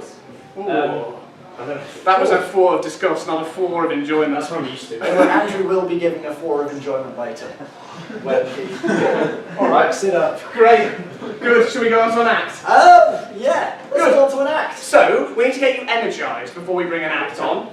So, Yes. we're going to chant some things, okay? So Eddie's got this stuff for the audience. Yeah. You're ready. You're a big guy. Come on, Eddie. What's your favourite thing about My Christmas? favourite thing about Christmas is my racist uncle. There we are. Uncle Clint. Uncle Clint. And my favourite thing about Christmas is all the old people who perish because of the cold. So, on this side, what are you going to chant? So on this side we're going to chant Uncle Clint. Uncle Clint. And on my side, we're going to chant old people perish. Old people perish. So on the count of 3, start chanting. 1, 2, 3. Old people perish. Old people perish. Old people perish. And please welcome to the stage, Jane.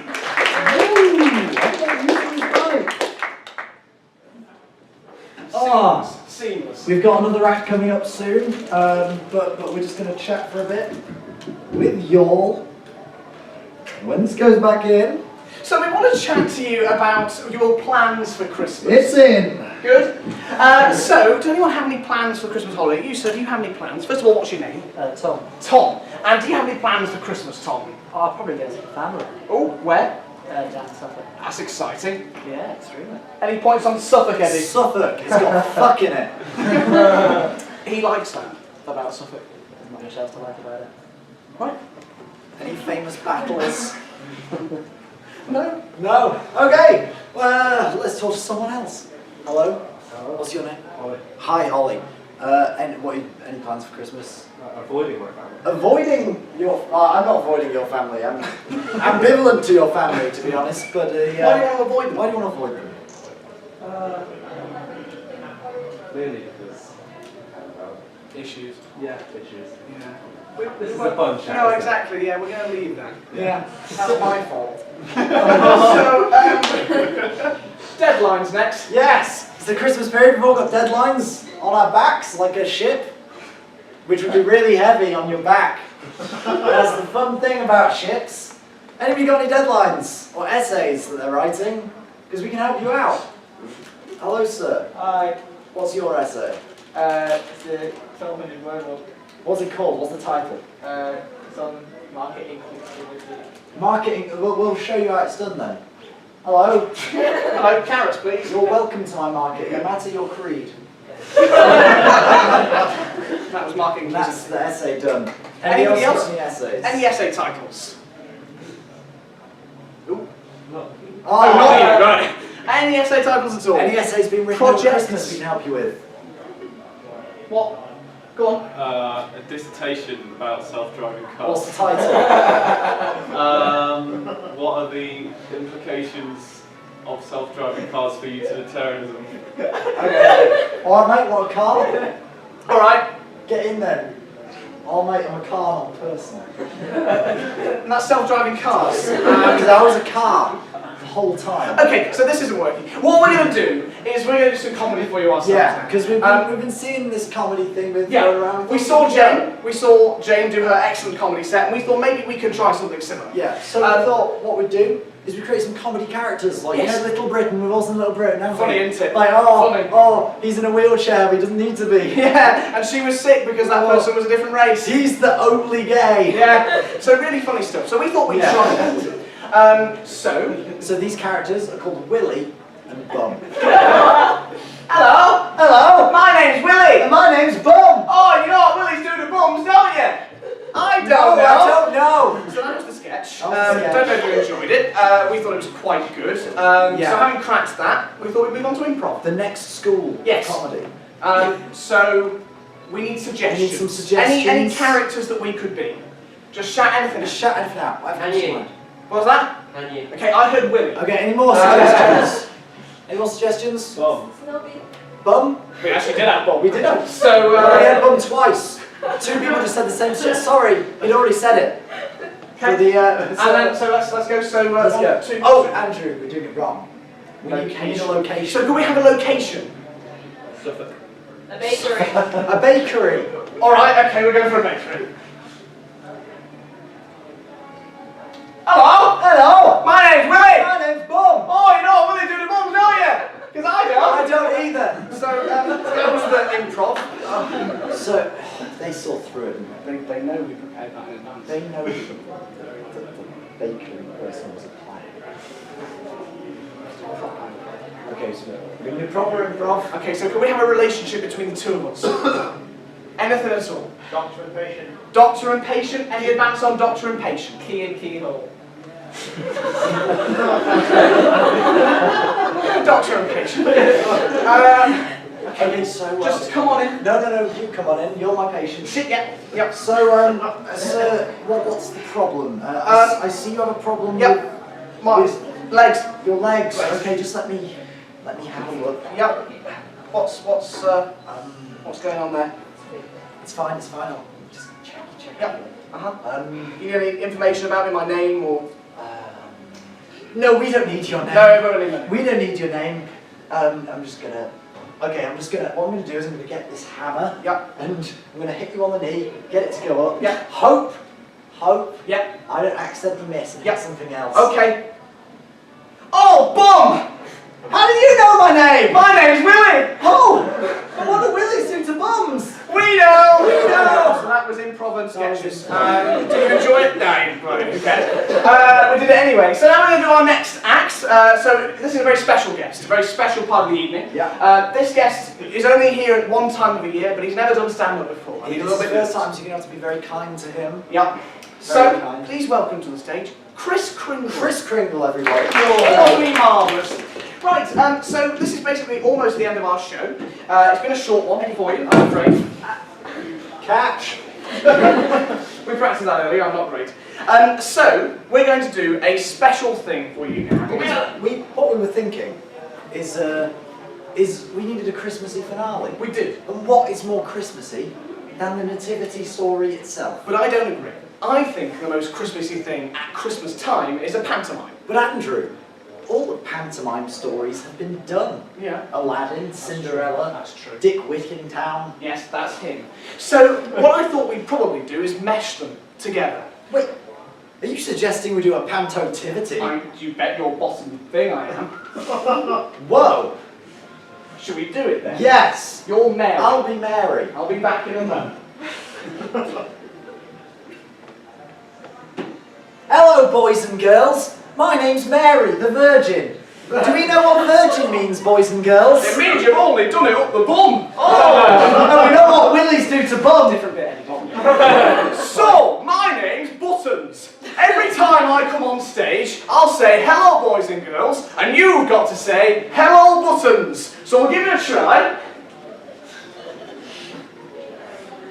Hello, boys and girls. Hello, Buttons. That's right, so that's brilliant. Hey, look there, Mary, you're looking fit. I'm just hanging out. Good, I'll see you later then. Bye-bye, Buttons.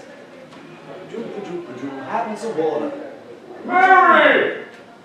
Who the fuck are you? God! Whoa, what are you doing here, guards? I thought that two things, basically. I thought I want a kid, and you're pretty damn hot. But God, I'm a virgin. Therefore, we can't make a baby, if that is still to be the case. No, because this is special.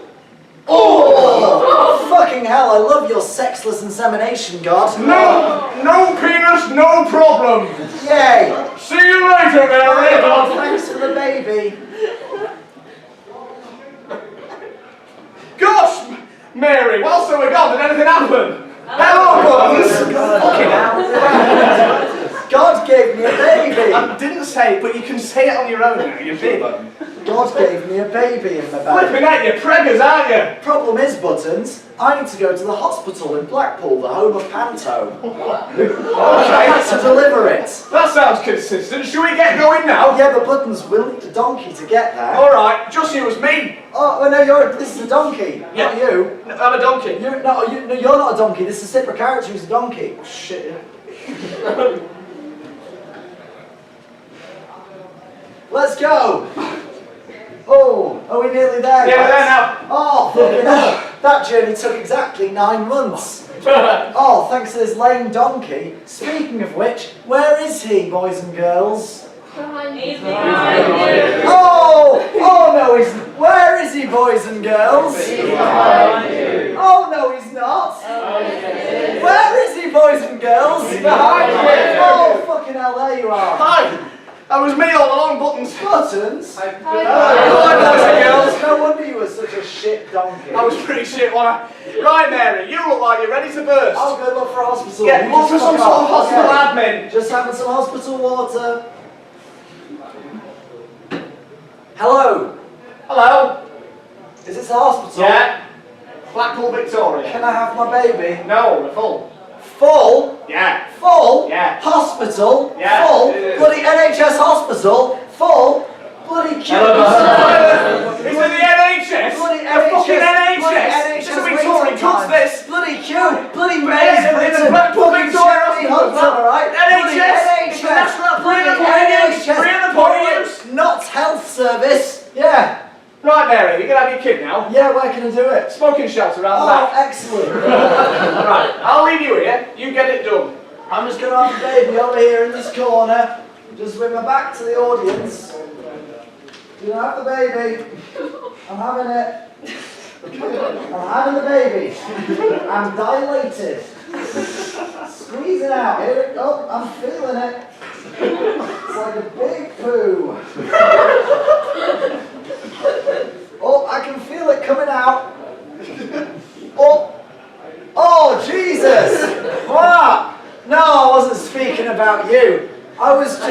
talking generally. Jesus, you talk to me for a while I drink this water. Oh, you've not lost that pregnancy later. Jesus. You're a bit of a bitch. Jesus? Who is it? It's me! Right, a couple of ground rules. So, when I'm wearing the hat, you say boo hiss. Okay? This hat, other hat, hello buttons. This hat, boo hiss. We'll try it again. He's a baddie.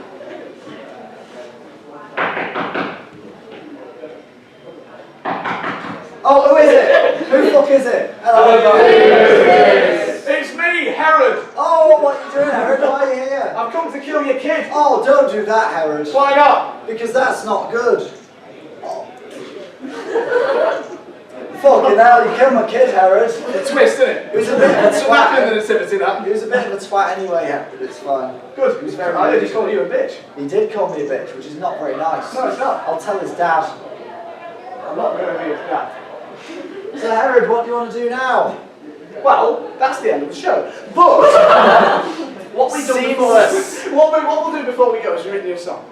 And Written a song. we have. So It wouldn't be a Christmas thing without a lovely song in the end. Just drink some water. So, Ah, mama. are we ready to go? It's to a tune you'll know, so maybe you'll be able to join If in. you want to join in, just sing on. 1, 2, 3, 4. Ed and Andrew and Ed gave a prize, went to bed. Andrew whispers in Ed's ginger ear, it's okay, there's nothing to fear. Dad's at work till the morning, he won't come back here at all. Ed and Andrew and Ed, nice and warm, they are led. Hey, what's that? Did I hear a noise? It's old Dad come to check on his boys. Dad, it's not what it looks like. We were just trying to keep warm. Angry Dad, inconsolable Dad, sent us off to army camp. That will do to straighten you out. Dad, oh please can we just join the scouts? He shipped us off to Kabul. We've seen so many bad things. Well done, ladies. Let's have one last round of applause for Jane and for Chris Kringle. And that's Jane. Thank you. I'm going this way. This time walking away, and I had to sip. Anyway, how are we all? Did we have a good Christmas break? Yeah. Did we have a nice Christmas? Did we celebrate Christmas? No. Who said no? I'm going to out you. Who said no? Who the fuck said no? Hello. Why didn't you celebrate Christmas? And is it for religious reasons? Because if it is, my thing seems insensitive. No religious theme. Okay, no religious thing. You just didn't celebrate. It's a dinner. Dinner. Family dinner. What did you eat? Herring and potato. Herring is solid. I hear great things about herring. The red ones. The thing is with herrings, does anyone know any other type of herring? It's pretty much just red ones and they're not real. That's a fact. That's a true fact. We're learning things. Anybody have a nice Christmas? Nice Christmas. Was it you that said yes? Yeah. Yes. What is your name? Fiamma. Fiamma. I'm bad at names, but I tried. What did you do for Christmas? I ate lots of food. Ate lots of food. This seems to be a common theme. Yeah. Did you eat herring? No, I ate turkey. Okay, turkey's more traditional than herring. You don't find turkeys where you find herrings. You would never find turkey in Sweden. In Sweden? Yeah. What do you find in Sweden? Bears. No, you would have find a turkey on the Swedish table. That you would not know. Everything I know about Sweden is from the Muppets. So, And you're standing at the university? I hear you have chocolate mousse. In the Muppets, he does. Do you have that on the table? No. No, what do you have on the table? Chocolate mousse. No, it was like my... See, I thought you were just messing with me then. Because I said chocolate mousse, you said no, and then I said, what do you have? You said chocolate mousse. Lies. Fucking fake news. What else do you get in a Swedish table? Put you on the spot here. Meatballs. Meatballs. See, that I knew about Sweden. See, the thing is, I was going to say meatballs, and I thought I'll look like a racist. Turns out it's just true. It's good when that happens, isn't it? Ooh! Ooh, dearie me. That didn't come out right. Did anybody sit on Santa's lap? Anybody? It's a dying art, isn't it? Sam! Did you sit on Santa's lap? Yes. Okay, where was he? He's like sat over there. Did he have an ID? Did you ask to see it beforehand? You really should. You never know nowadays. So, after Christmas, what comes then? Boxing Day. But thematically it's very similar, so we'll skip a few days to New Year. Did anybody have a good New Year? Yeah. Wait, I saw shaking of heads. I was in work at the study room. You were in work at the study room, how was it? It was busy. Was any studying done? Very little. Is any studying ever done at the study room? No, just a lot of drinking. Oh, because I walked past that place and thought, that sounds like a place to study. You're wrong. You'd think they'd go with a better name. The drinking room, perhaps. Anything else happen in the student study room? Study room. Study. Cocktails, food. Cocktails. Yeah, mostly cocktails. Cocktails are not beneficial to study. It's true. Cocktail sausages, on the other hand. I like to read and eat cocktail sausages. That didn't happen, the words. They didn't work. So, you know, anybody else have a good New Year? Or a bad New Year? But not if it's sad or really bad, just nice. Anybody have a good New Year? Anybody? Iceland. You had a good, what did you do for New Year, sorry? I went to Iceland. Okay, you just said the word Iceland. Now, sentences usually don't just contain one noun. But what did you do in Iceland? I assume you're talking about the country and not the shop. Oh yeah, the country. You get it. How was the country? It was nice. Nice or ice? Did you go to Reykjavik? Reykjavik, what did I say? I said Reykjavik. It's got a J in it. I can't pronounce words. That's what we've learned today. I've not said any real sentences. Did you enjoy it? Yeah, I enjoyed it. Yeah. That's good. That's good. They kill a lot of whales there. They also have a museum of dicks. That's a true fact. Did you go? Yeah, yeah. How was it? Large. I mean, if they didn't have a variety, is it really a museum? Because that's just a room with a big dick in it. It was a large variety of things. A large variety, okay. What was your favourite? I keep that at sea. He's quite the tease, isn't he? Quite the tease. Bet it was the sperm whale. We got a nod.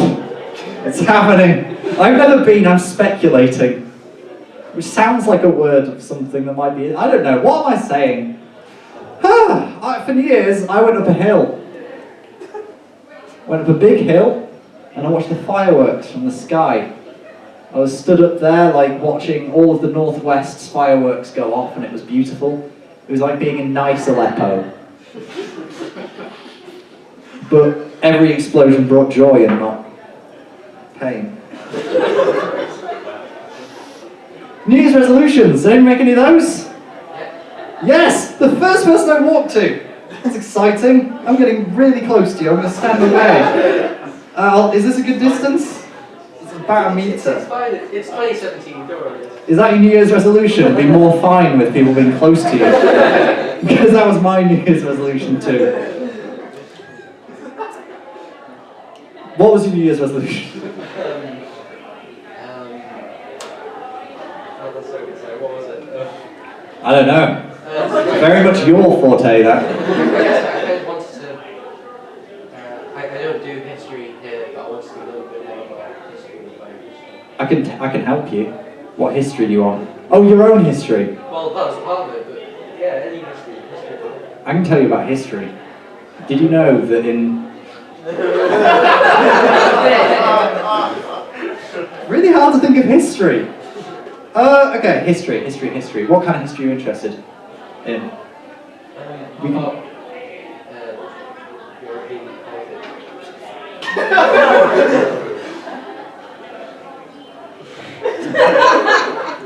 Have you ever heard of the Second World War? There were two? So far. But so yeah, I can't help you, I'm afraid. Great. Angela Merkel is a prime minister. Maybe. I don't know. I didn't make any New Year's resolutions this year, but I always feel like I should. But I don't really, I don't do anything, you know, I don't do anything that's easy to give up. Like, I don't smoke. I don't drink a lot. I don't like pie very much. What else is there? What else is there? Anyway, that's enough about New Year's resolutions, because I have nothing. I'm very glad you're here tonight, because we've got some good stuff on, and I'm glad that you came here instead of going to see the Chuckle Brothers. They're on tonight. Are you familiar with the Chuckle? Sorry, I didn't ask your name. I've been speaking to you so much. John. John. Are you familiar with the Chuckle Brothers, John? They're a British institution. Imagine... I was going to say imagine Sweden's Chuckle Brothers. But that requires knowledge of the aforementioned brothers chuckle. Okay, big Swedes. Imagine if the Swedish chef and Minecraft were on TV and they had glorious mustaches and they had beautiful eyes and they rode around in a pedal-powered golf cart called the Chucklemobile. And you sit there watching them twice a week chuckle about Rotherham. Does that sound magical? Enough. And you could have been experiencing that magic tonight at Hustle. But you came here instead. You didn't want to see Paul and Barry. And I assume no slacking is there. Now's when we learn how niche our Chuckle Brothers knowledge is. Smith pronounced Smythe, anybody? The series with the Scarlet Pimpernel in it? Woo! He knows. I watched too much Chuckle Brothers. But anyway, what we're going to do is we're going to welcome on our next act, because we're going to have one act, we're going to have a quick interval, then we're going to have some improv. So I'm going to introduce my first act next, and to build up some energy in the room, I just did a power squat. That's how the energy's getting done. I'm going to ask you to shout out your favourite Chuckle Brother. There's two options. Paul and Barry, for those of you that aren't familiar with Chuckle Brothers. So just, if you don't know, just shout a name. Maybe shout no slacking. Maybe even Dan the Van if you're one of the edgy Chuckle Brothers following like myself. An off-screen presence. Excellent, excellent guy. So, okay, I'm going to 3, 2, 1, and then on the 1, we're going to start chanting our favourite Chuckle Brother, and then I'm going to introduce Ben Collins to the stage, okay? 3, 2, 1. Dan the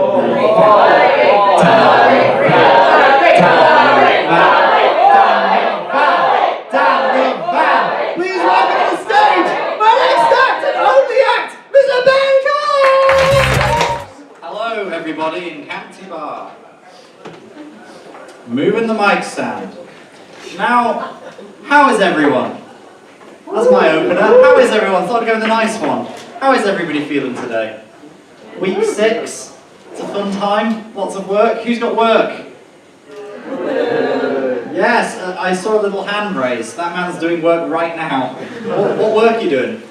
I'm doing a presentation for Monday. Do you need any help? Do you know anything about quantum physics? I have an A level. Okay, well, probably not then, I'm sorry. I didn't think I was going to get grandly roasted this early in the show. You carry on with your quantum physics. I might ask you later, how's it going? I actually have to go, I'm sorry. Oh! Doubly roasted. Now I'm burnt. It's completely unintentional. It's fine, it's fine. You need to do your presentation. All about quantum. And when you're gone, you'll very much be like that cat. We won't know if you're alive or dead. We won't care. I'm sorry.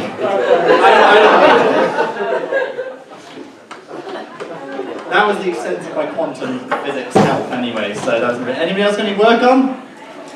Anybody need any help with their project? Hello, what's your name? John. John. John, do you need any help with some work? If you're willing to code 2,000 paragraphs for me, yeah? You said code 2,000 paragraphs? Yeah, so you've got to choose each individual word and what it means. Ooh. If you're willing to help, I'll take it. See, the thing is, audience, I made a faux pas by saying I'd help. I'll think about it. There's only another 1,700 to do. It is my favourite thing to do, coding words. That's why I took computer science as a degree. Why did you whoop, sir? Because it's nice to know that you're helping people. Good.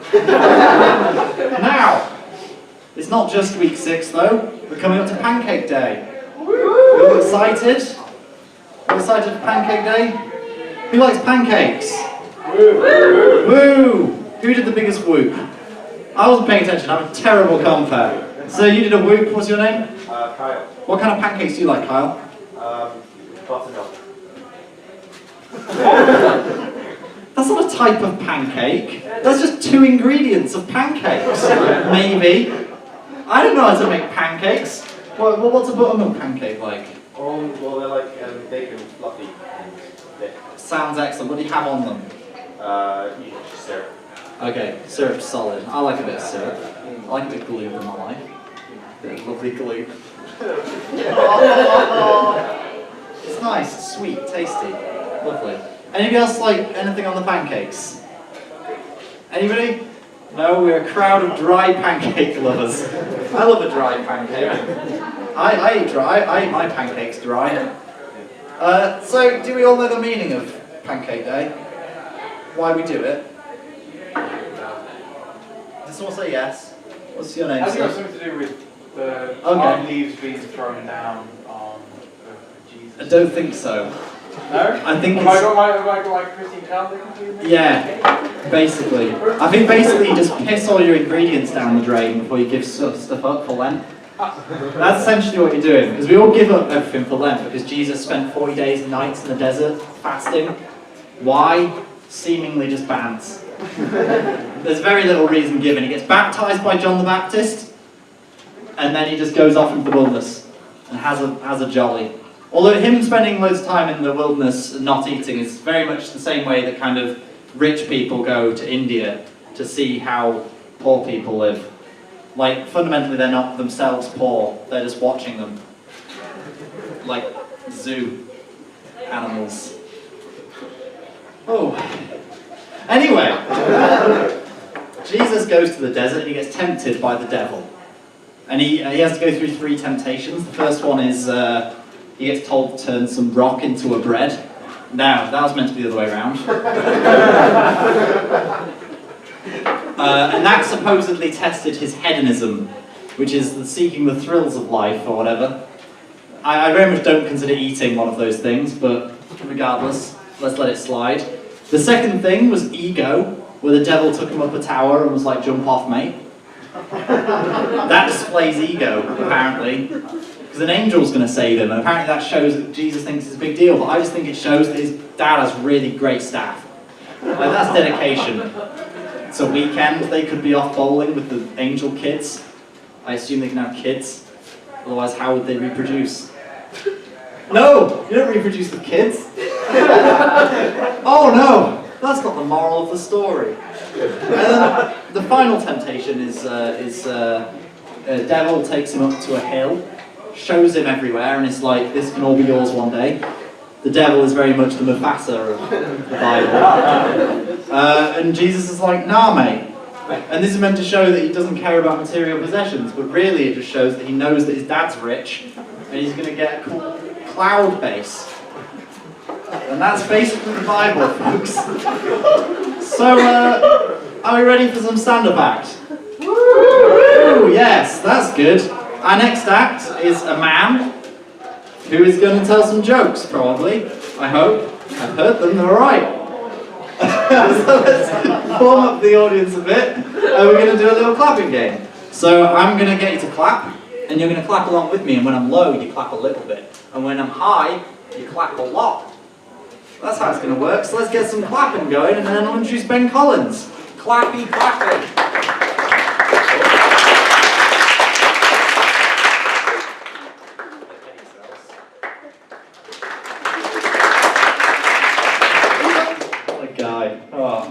Hello everybody! Hello. Okay, now I've got bits.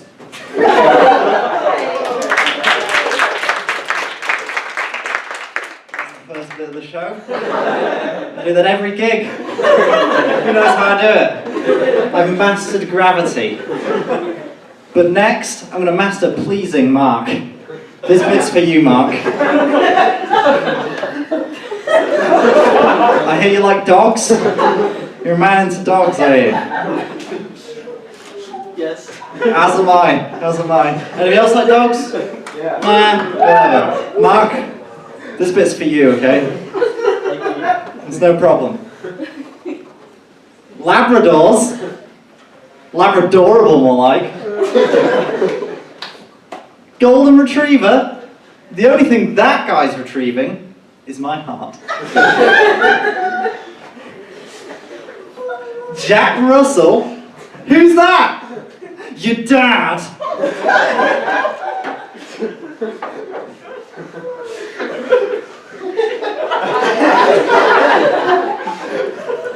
Beagle? Yes, please. I'm famished.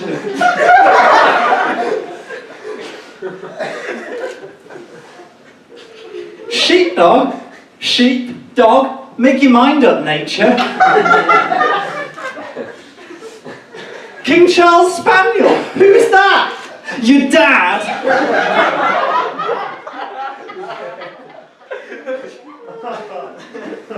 Basset hound? I'm more of a Roundtree's hound kind of guy.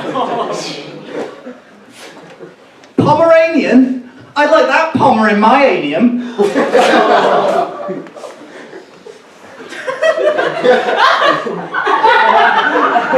Saint Bernard?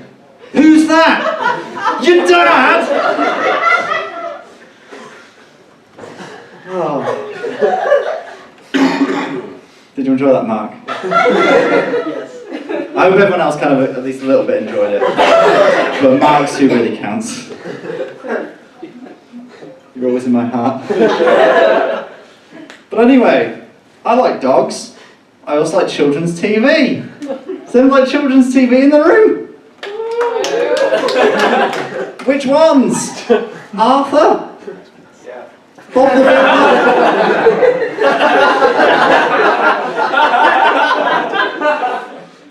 Sir, what's your name? Jordan. Hello, Jordan. You like Arthur, do you? Yeah. Which bit in particular?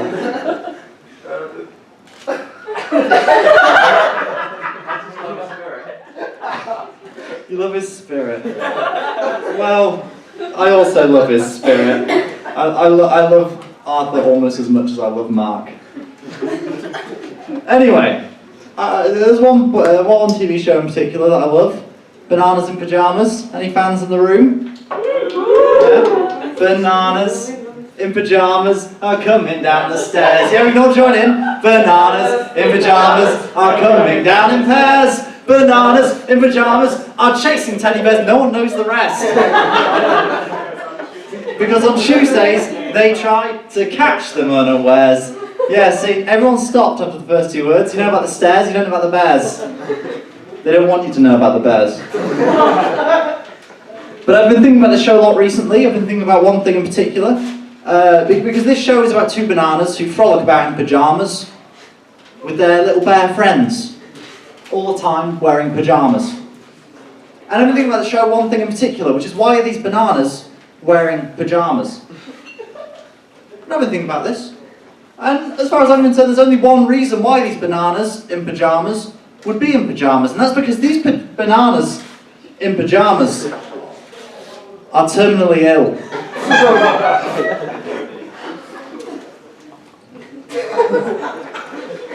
And they're not even that old. You can tell they're not black and blotchy.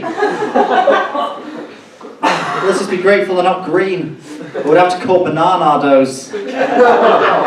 Donate. There's a bucket.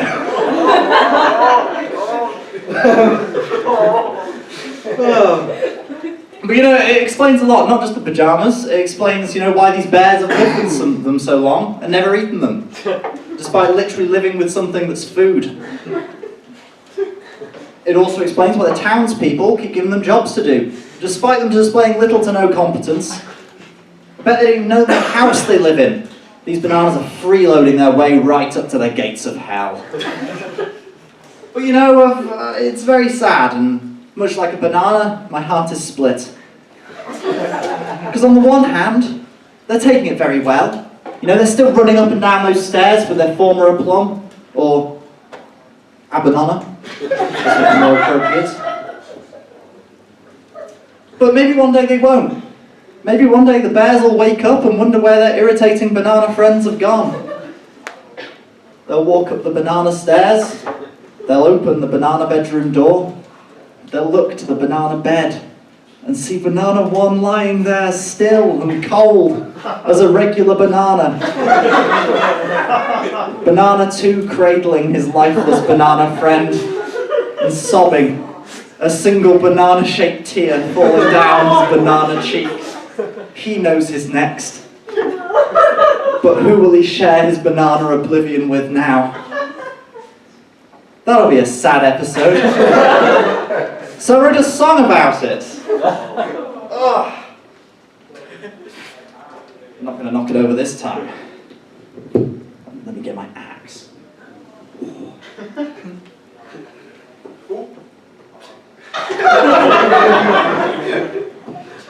I am the most competent.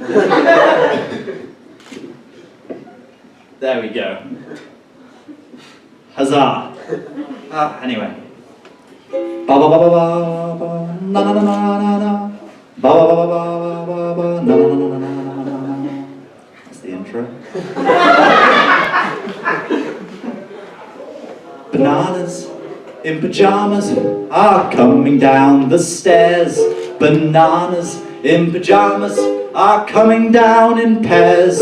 Bananas in pyjamas are chasing teddy bears. 'Cause on Tuesdays they all try to catch them unawares. That's just the normal one. Bananas in pyjamas, they're lying on their bed. Bananas in pyjamas, thoughts running through their head. Bananas in pyjamas, their hearts are filled with dread. 'Cause on Tuesdays or any other day, they might be cold and dead. Bananas in pyjamas, don't think they'll get well soon. Bananas in pyjamas, facing impending doom. The devil's gone and had a dump all over their dreams. Banana 1, his kidney hurts, and 2 has lost his spleen. Bananas in pyjamas. Bananas in pyjamas. Bananas in pyjamas.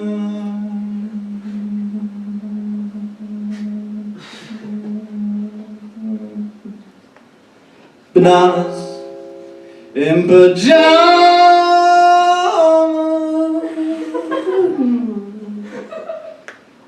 Bananas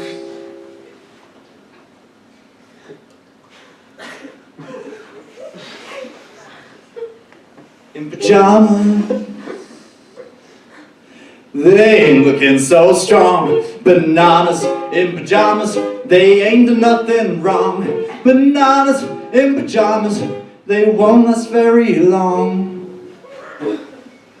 'Cause Tuesday was 2 days ago. They might not last the song. Rest in peace, my banana friends. And good night. Hello everybody. How are we all? I'm glad that you're responding with one-word answers. That makes it so much easier. But how is everybody? Feeling good? Yeah. Have you got exams? Yeah. Oh, okay. I assume you didn't have exams when you were here. How many exams we got? One. All of them.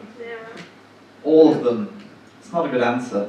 It's a bad answer. 5. Feel for you. I had 6. And I have 0. So I'm finished. I'm done. Anybody else done? No. That's disappointing. Hello. What's your name? Matthew. Hello, Matthew. Yes. Have you got exams? Yes. How many? 2. 2. What do you study? History and politics. Ah, that's a big subject. Make sure that you remember the history. Like William the Conqueror and Gordon Brown. Both wrapped up in one. Hello? What's your name? Fiamma. Fiamma. What do you study? English literature writing. English literature and creative writing. How many exams have you got? 1. Do you just write shit? Yeah. Nice. That's my advice. So yeah, I felt pretty good upon finishing, although I was expecting to go for a big booze thing. I didn't. Just sat and like collapsed in a heap. It wasn't great, to be honest. It was nice to be done though. In my exam yesterday, I wrote a page on what a password was. That was exciting. So I had this whole bit planned that required lots of people in the room. So I'm probably not going to do that bit. So what I'm probably going to do is I'm just going to do a little energy building game and we'll bring on our first act, which is Mr. Ben Collins, who's going to do some lovely stand-up time. Is that good by everybody? Yeah. Okay, so what I'm going to do to build up some energy is I'm going to ask you a question and you're going to shout out the answer all together, your own answers, you don't have to coordinate. Okay, so, what's your name? Fiamma. Fiamma was way more on it than everybody else in this group. That was pretty bad, everybody. Okay, now, what's my name? Hey. I didn't introduce myself. So I'm glad you all knew that. Now, think of another one. What's your favourite pledge from the 3 manifestos revealed this week? Legalised week. Blaze. So, okay, so now I'm going to do a clappy thing. So I'm going to get you all to clap where my hand is. You don't have to come up. But when I'm low, clap a little. When I'm high, which I will be, won't live down, I'll put my hand right up there. So we'll start off nice and low. Ooh.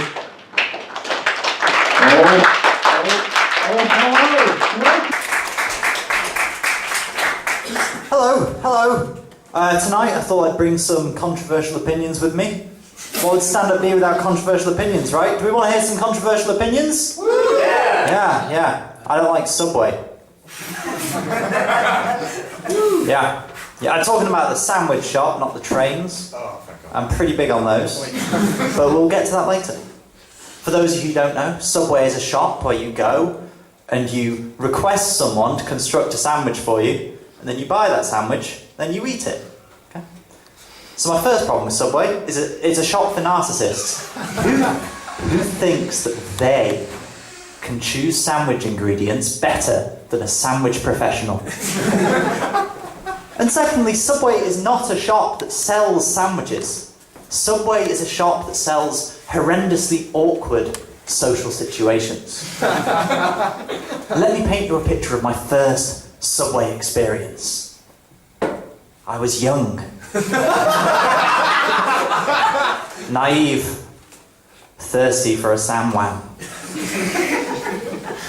I stroll into the shop, walk up to the counter and say to the man behind the counter, the sandwichier, "Excuse me, sir, I would like a sandwich." To which he responded, yeah, sure. 6 inch or foot long?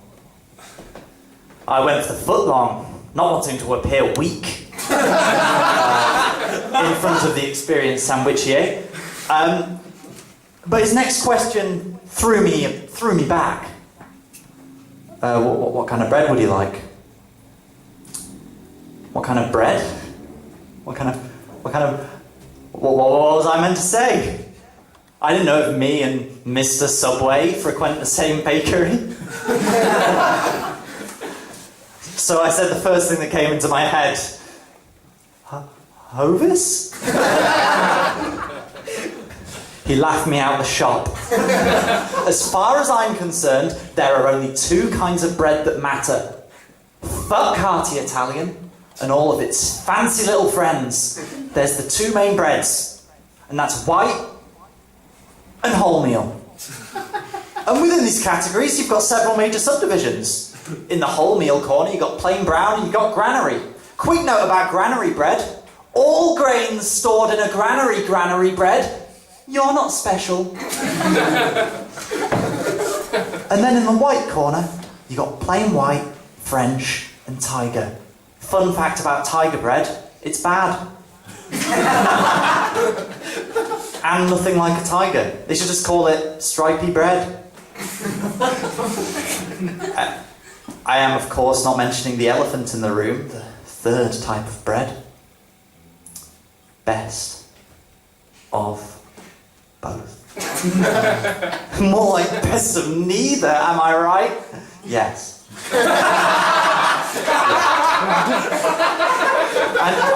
I know I'm right. It takes the worst aspect of each type of bread. It takes the white feature of having 0 health benefits and the brown feature of tasting like shit. I have done the maths, and I have come to the conclusion that at least 95% of the world's problems were caused by best of both bread. The Great Fire of London started after a baker left his oven on. What was he baking? Best of both. The Titanic sank after it crashed into a free-floating loaf of Arctic Kingsmill 50/50. Read a history book. It's all true. My great-grand step-uncle ate best of both. Let that sink in. Right? Oh, and he was Hitler.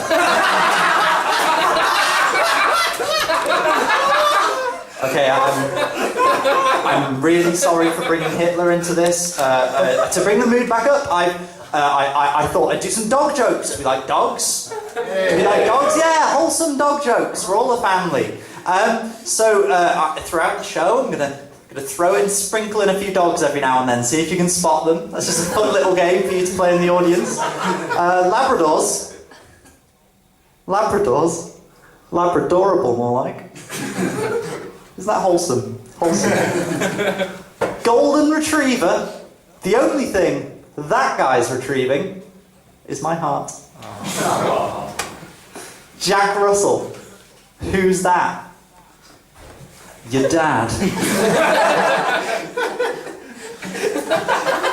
So that's the first dog section over with.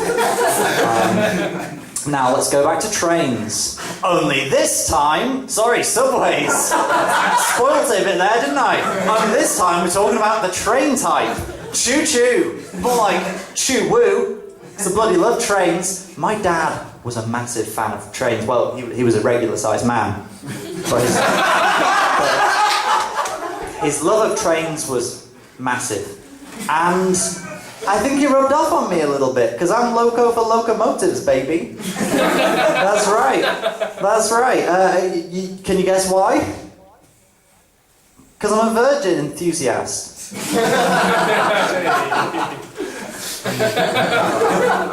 Something you believe? Can't believe. Alright? My favourite kind of trains are steam trains because they whistle and go choo-choo. Trains are also one of the most liberal national institutions. You know, they had gender-neutral toilets way before anyone else. And quite a few of them are trans, Pennine. If you want to find out the rest of the reasons why I love trains, visit my blog at www.trains.com. It's very big in Germany. Only there it's www.zugazugazugazugaustasgehirn.de. Sorry, that was less of a joke and more of a translation. Train station. I feel like I can really get on board with trains, you know. I get them. We're the same. We're both creatures that eat and use that energy to just keep on moving forwards, unless there's no turntable in which you've got to go backwards. But we're still going where we want to go. Also, I sleep in a train shed. Beagle? Yes, please. I'm famished. Sheepdog? Sheep? Dog? Make your mind up, nature. King Charles Spaniel? Who's that? Your dad? My dad was a fan of darts. But when I was a kid, I just didn't get the appeal of darts. It just seemed like it was watching alcoholics put things on a board. And I had enough of that at school. But it always just kind of looked sad and endless, like watching an animal die. But I was wrong.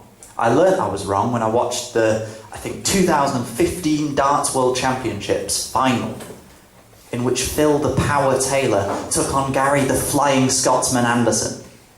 And that game taught me that darts isn't like watching an animal die. It's like watching a very, very, very slow animal live. That's right. I'm now a big fan of darts. And my favourite thing about darts is the player names. They've all got these amazing middle names. I've already mentioned Phil the Power Taylor. He's got a strong middle name. The kind that inspires respect. Kind of makes my middle name, Edward John Dearden, seem a bit shit. And some of these players have amazing middle names, borderline prophetic. There is this one darts player called Wayne Mr. Darts Cranston. That's right, that's a lot of pressure to put on a child given that name. It's like calling your child like Johnny Fireman Jones, or Jesse UN Secretary General Thompson, or Edward Not a Disappointment Dearden. But, you know, at least darts isn't violent. That's one thing I don't like about some sports. Rugby, for example. It's a very violent game. Very violent. I don't know why they make people play it at schools. Because when you're at school, your ability at rugby has nothing to do with skill and everything to do with size. It's basically just punishment for being shit at puberty. Whoever created rugby must have been a properly sadistic bastard. And I did some research. And I found out it's a certain Mr. William Webb Ellis from Rugby School Rugby. Rugby was a stop on the West Coast Main Line. Now, this goes deeper. There are two types of rugby. The remainder of West divided by 2, East. The East Coast Main Line connects to Newcastle, the largest city in the county of Tyne and Wear. Tyne and Wear contains the town of South Shields, birthplace of director Ridley Scott, and you'll never guess what Ridley Scott directed in 1973. Only an advert for Hovis. The very same Hovis who made Hovis best of both bread, the root of all evil. I rest my case. And I never got that sandwich. Basset hound. I'm more of a Rowntree's hound kind of gal. Pomeranian? I'd like that Pomer in my anium. Saint Bernard? Who's that? Your dad. Gonna go into my backstory now.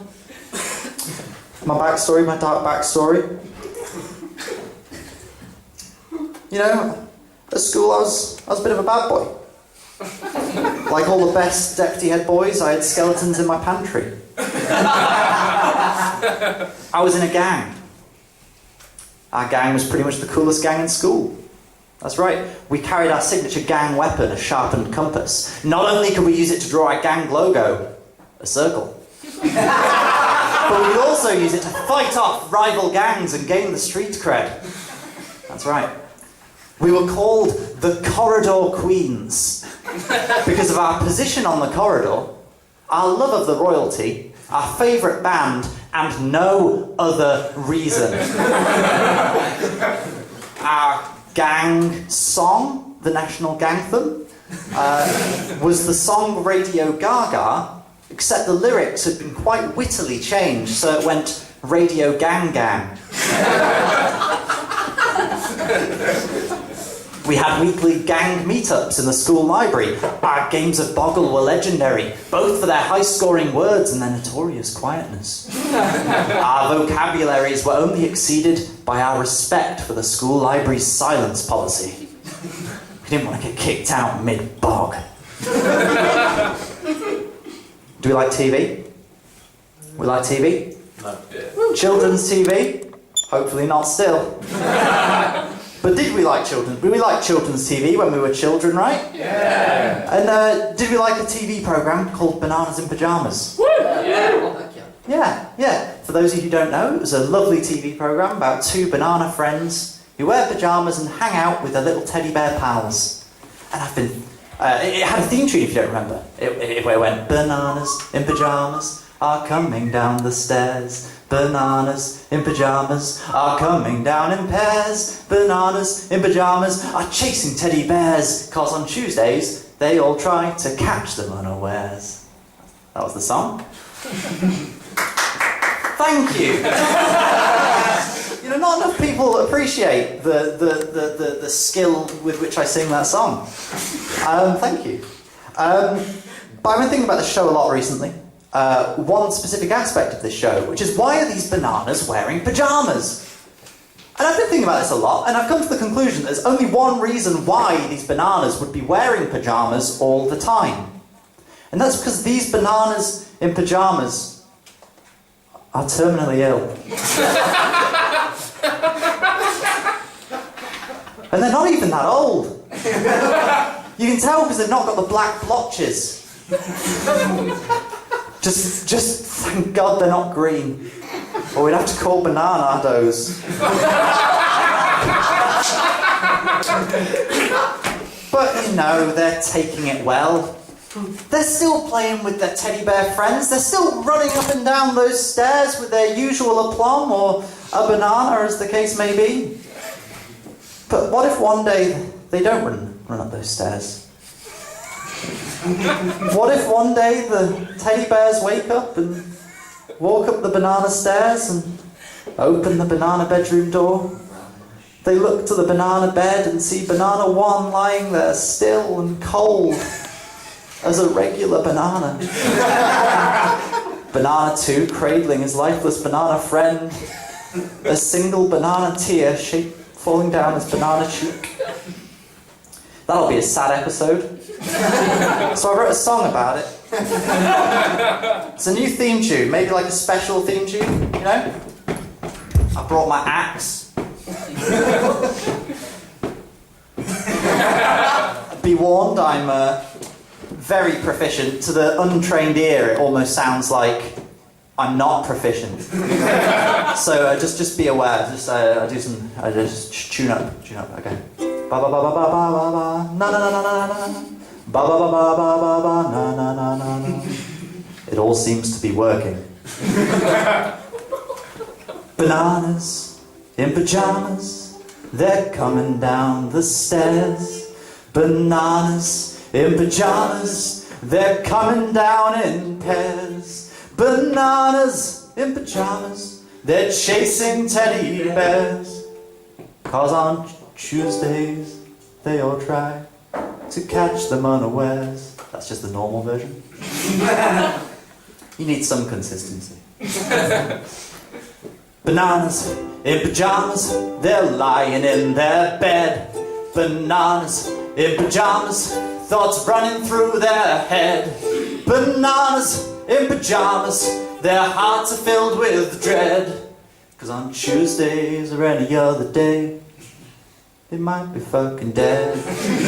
Bananas in pajamas, don't think they'll get well soon. Bananas in pajamas, facing impending doom. The devil's gone and had a dump all over their dreams. Banana 1, his kidney hurts, and 2 has lost a spleen. Bananas in pajamas, they ain't looking so strong. Bananas in pajamas, they ain't looking, oh, what the fuck? They ain't done nothing wrong. Bananas in pajamas, they won't last very long.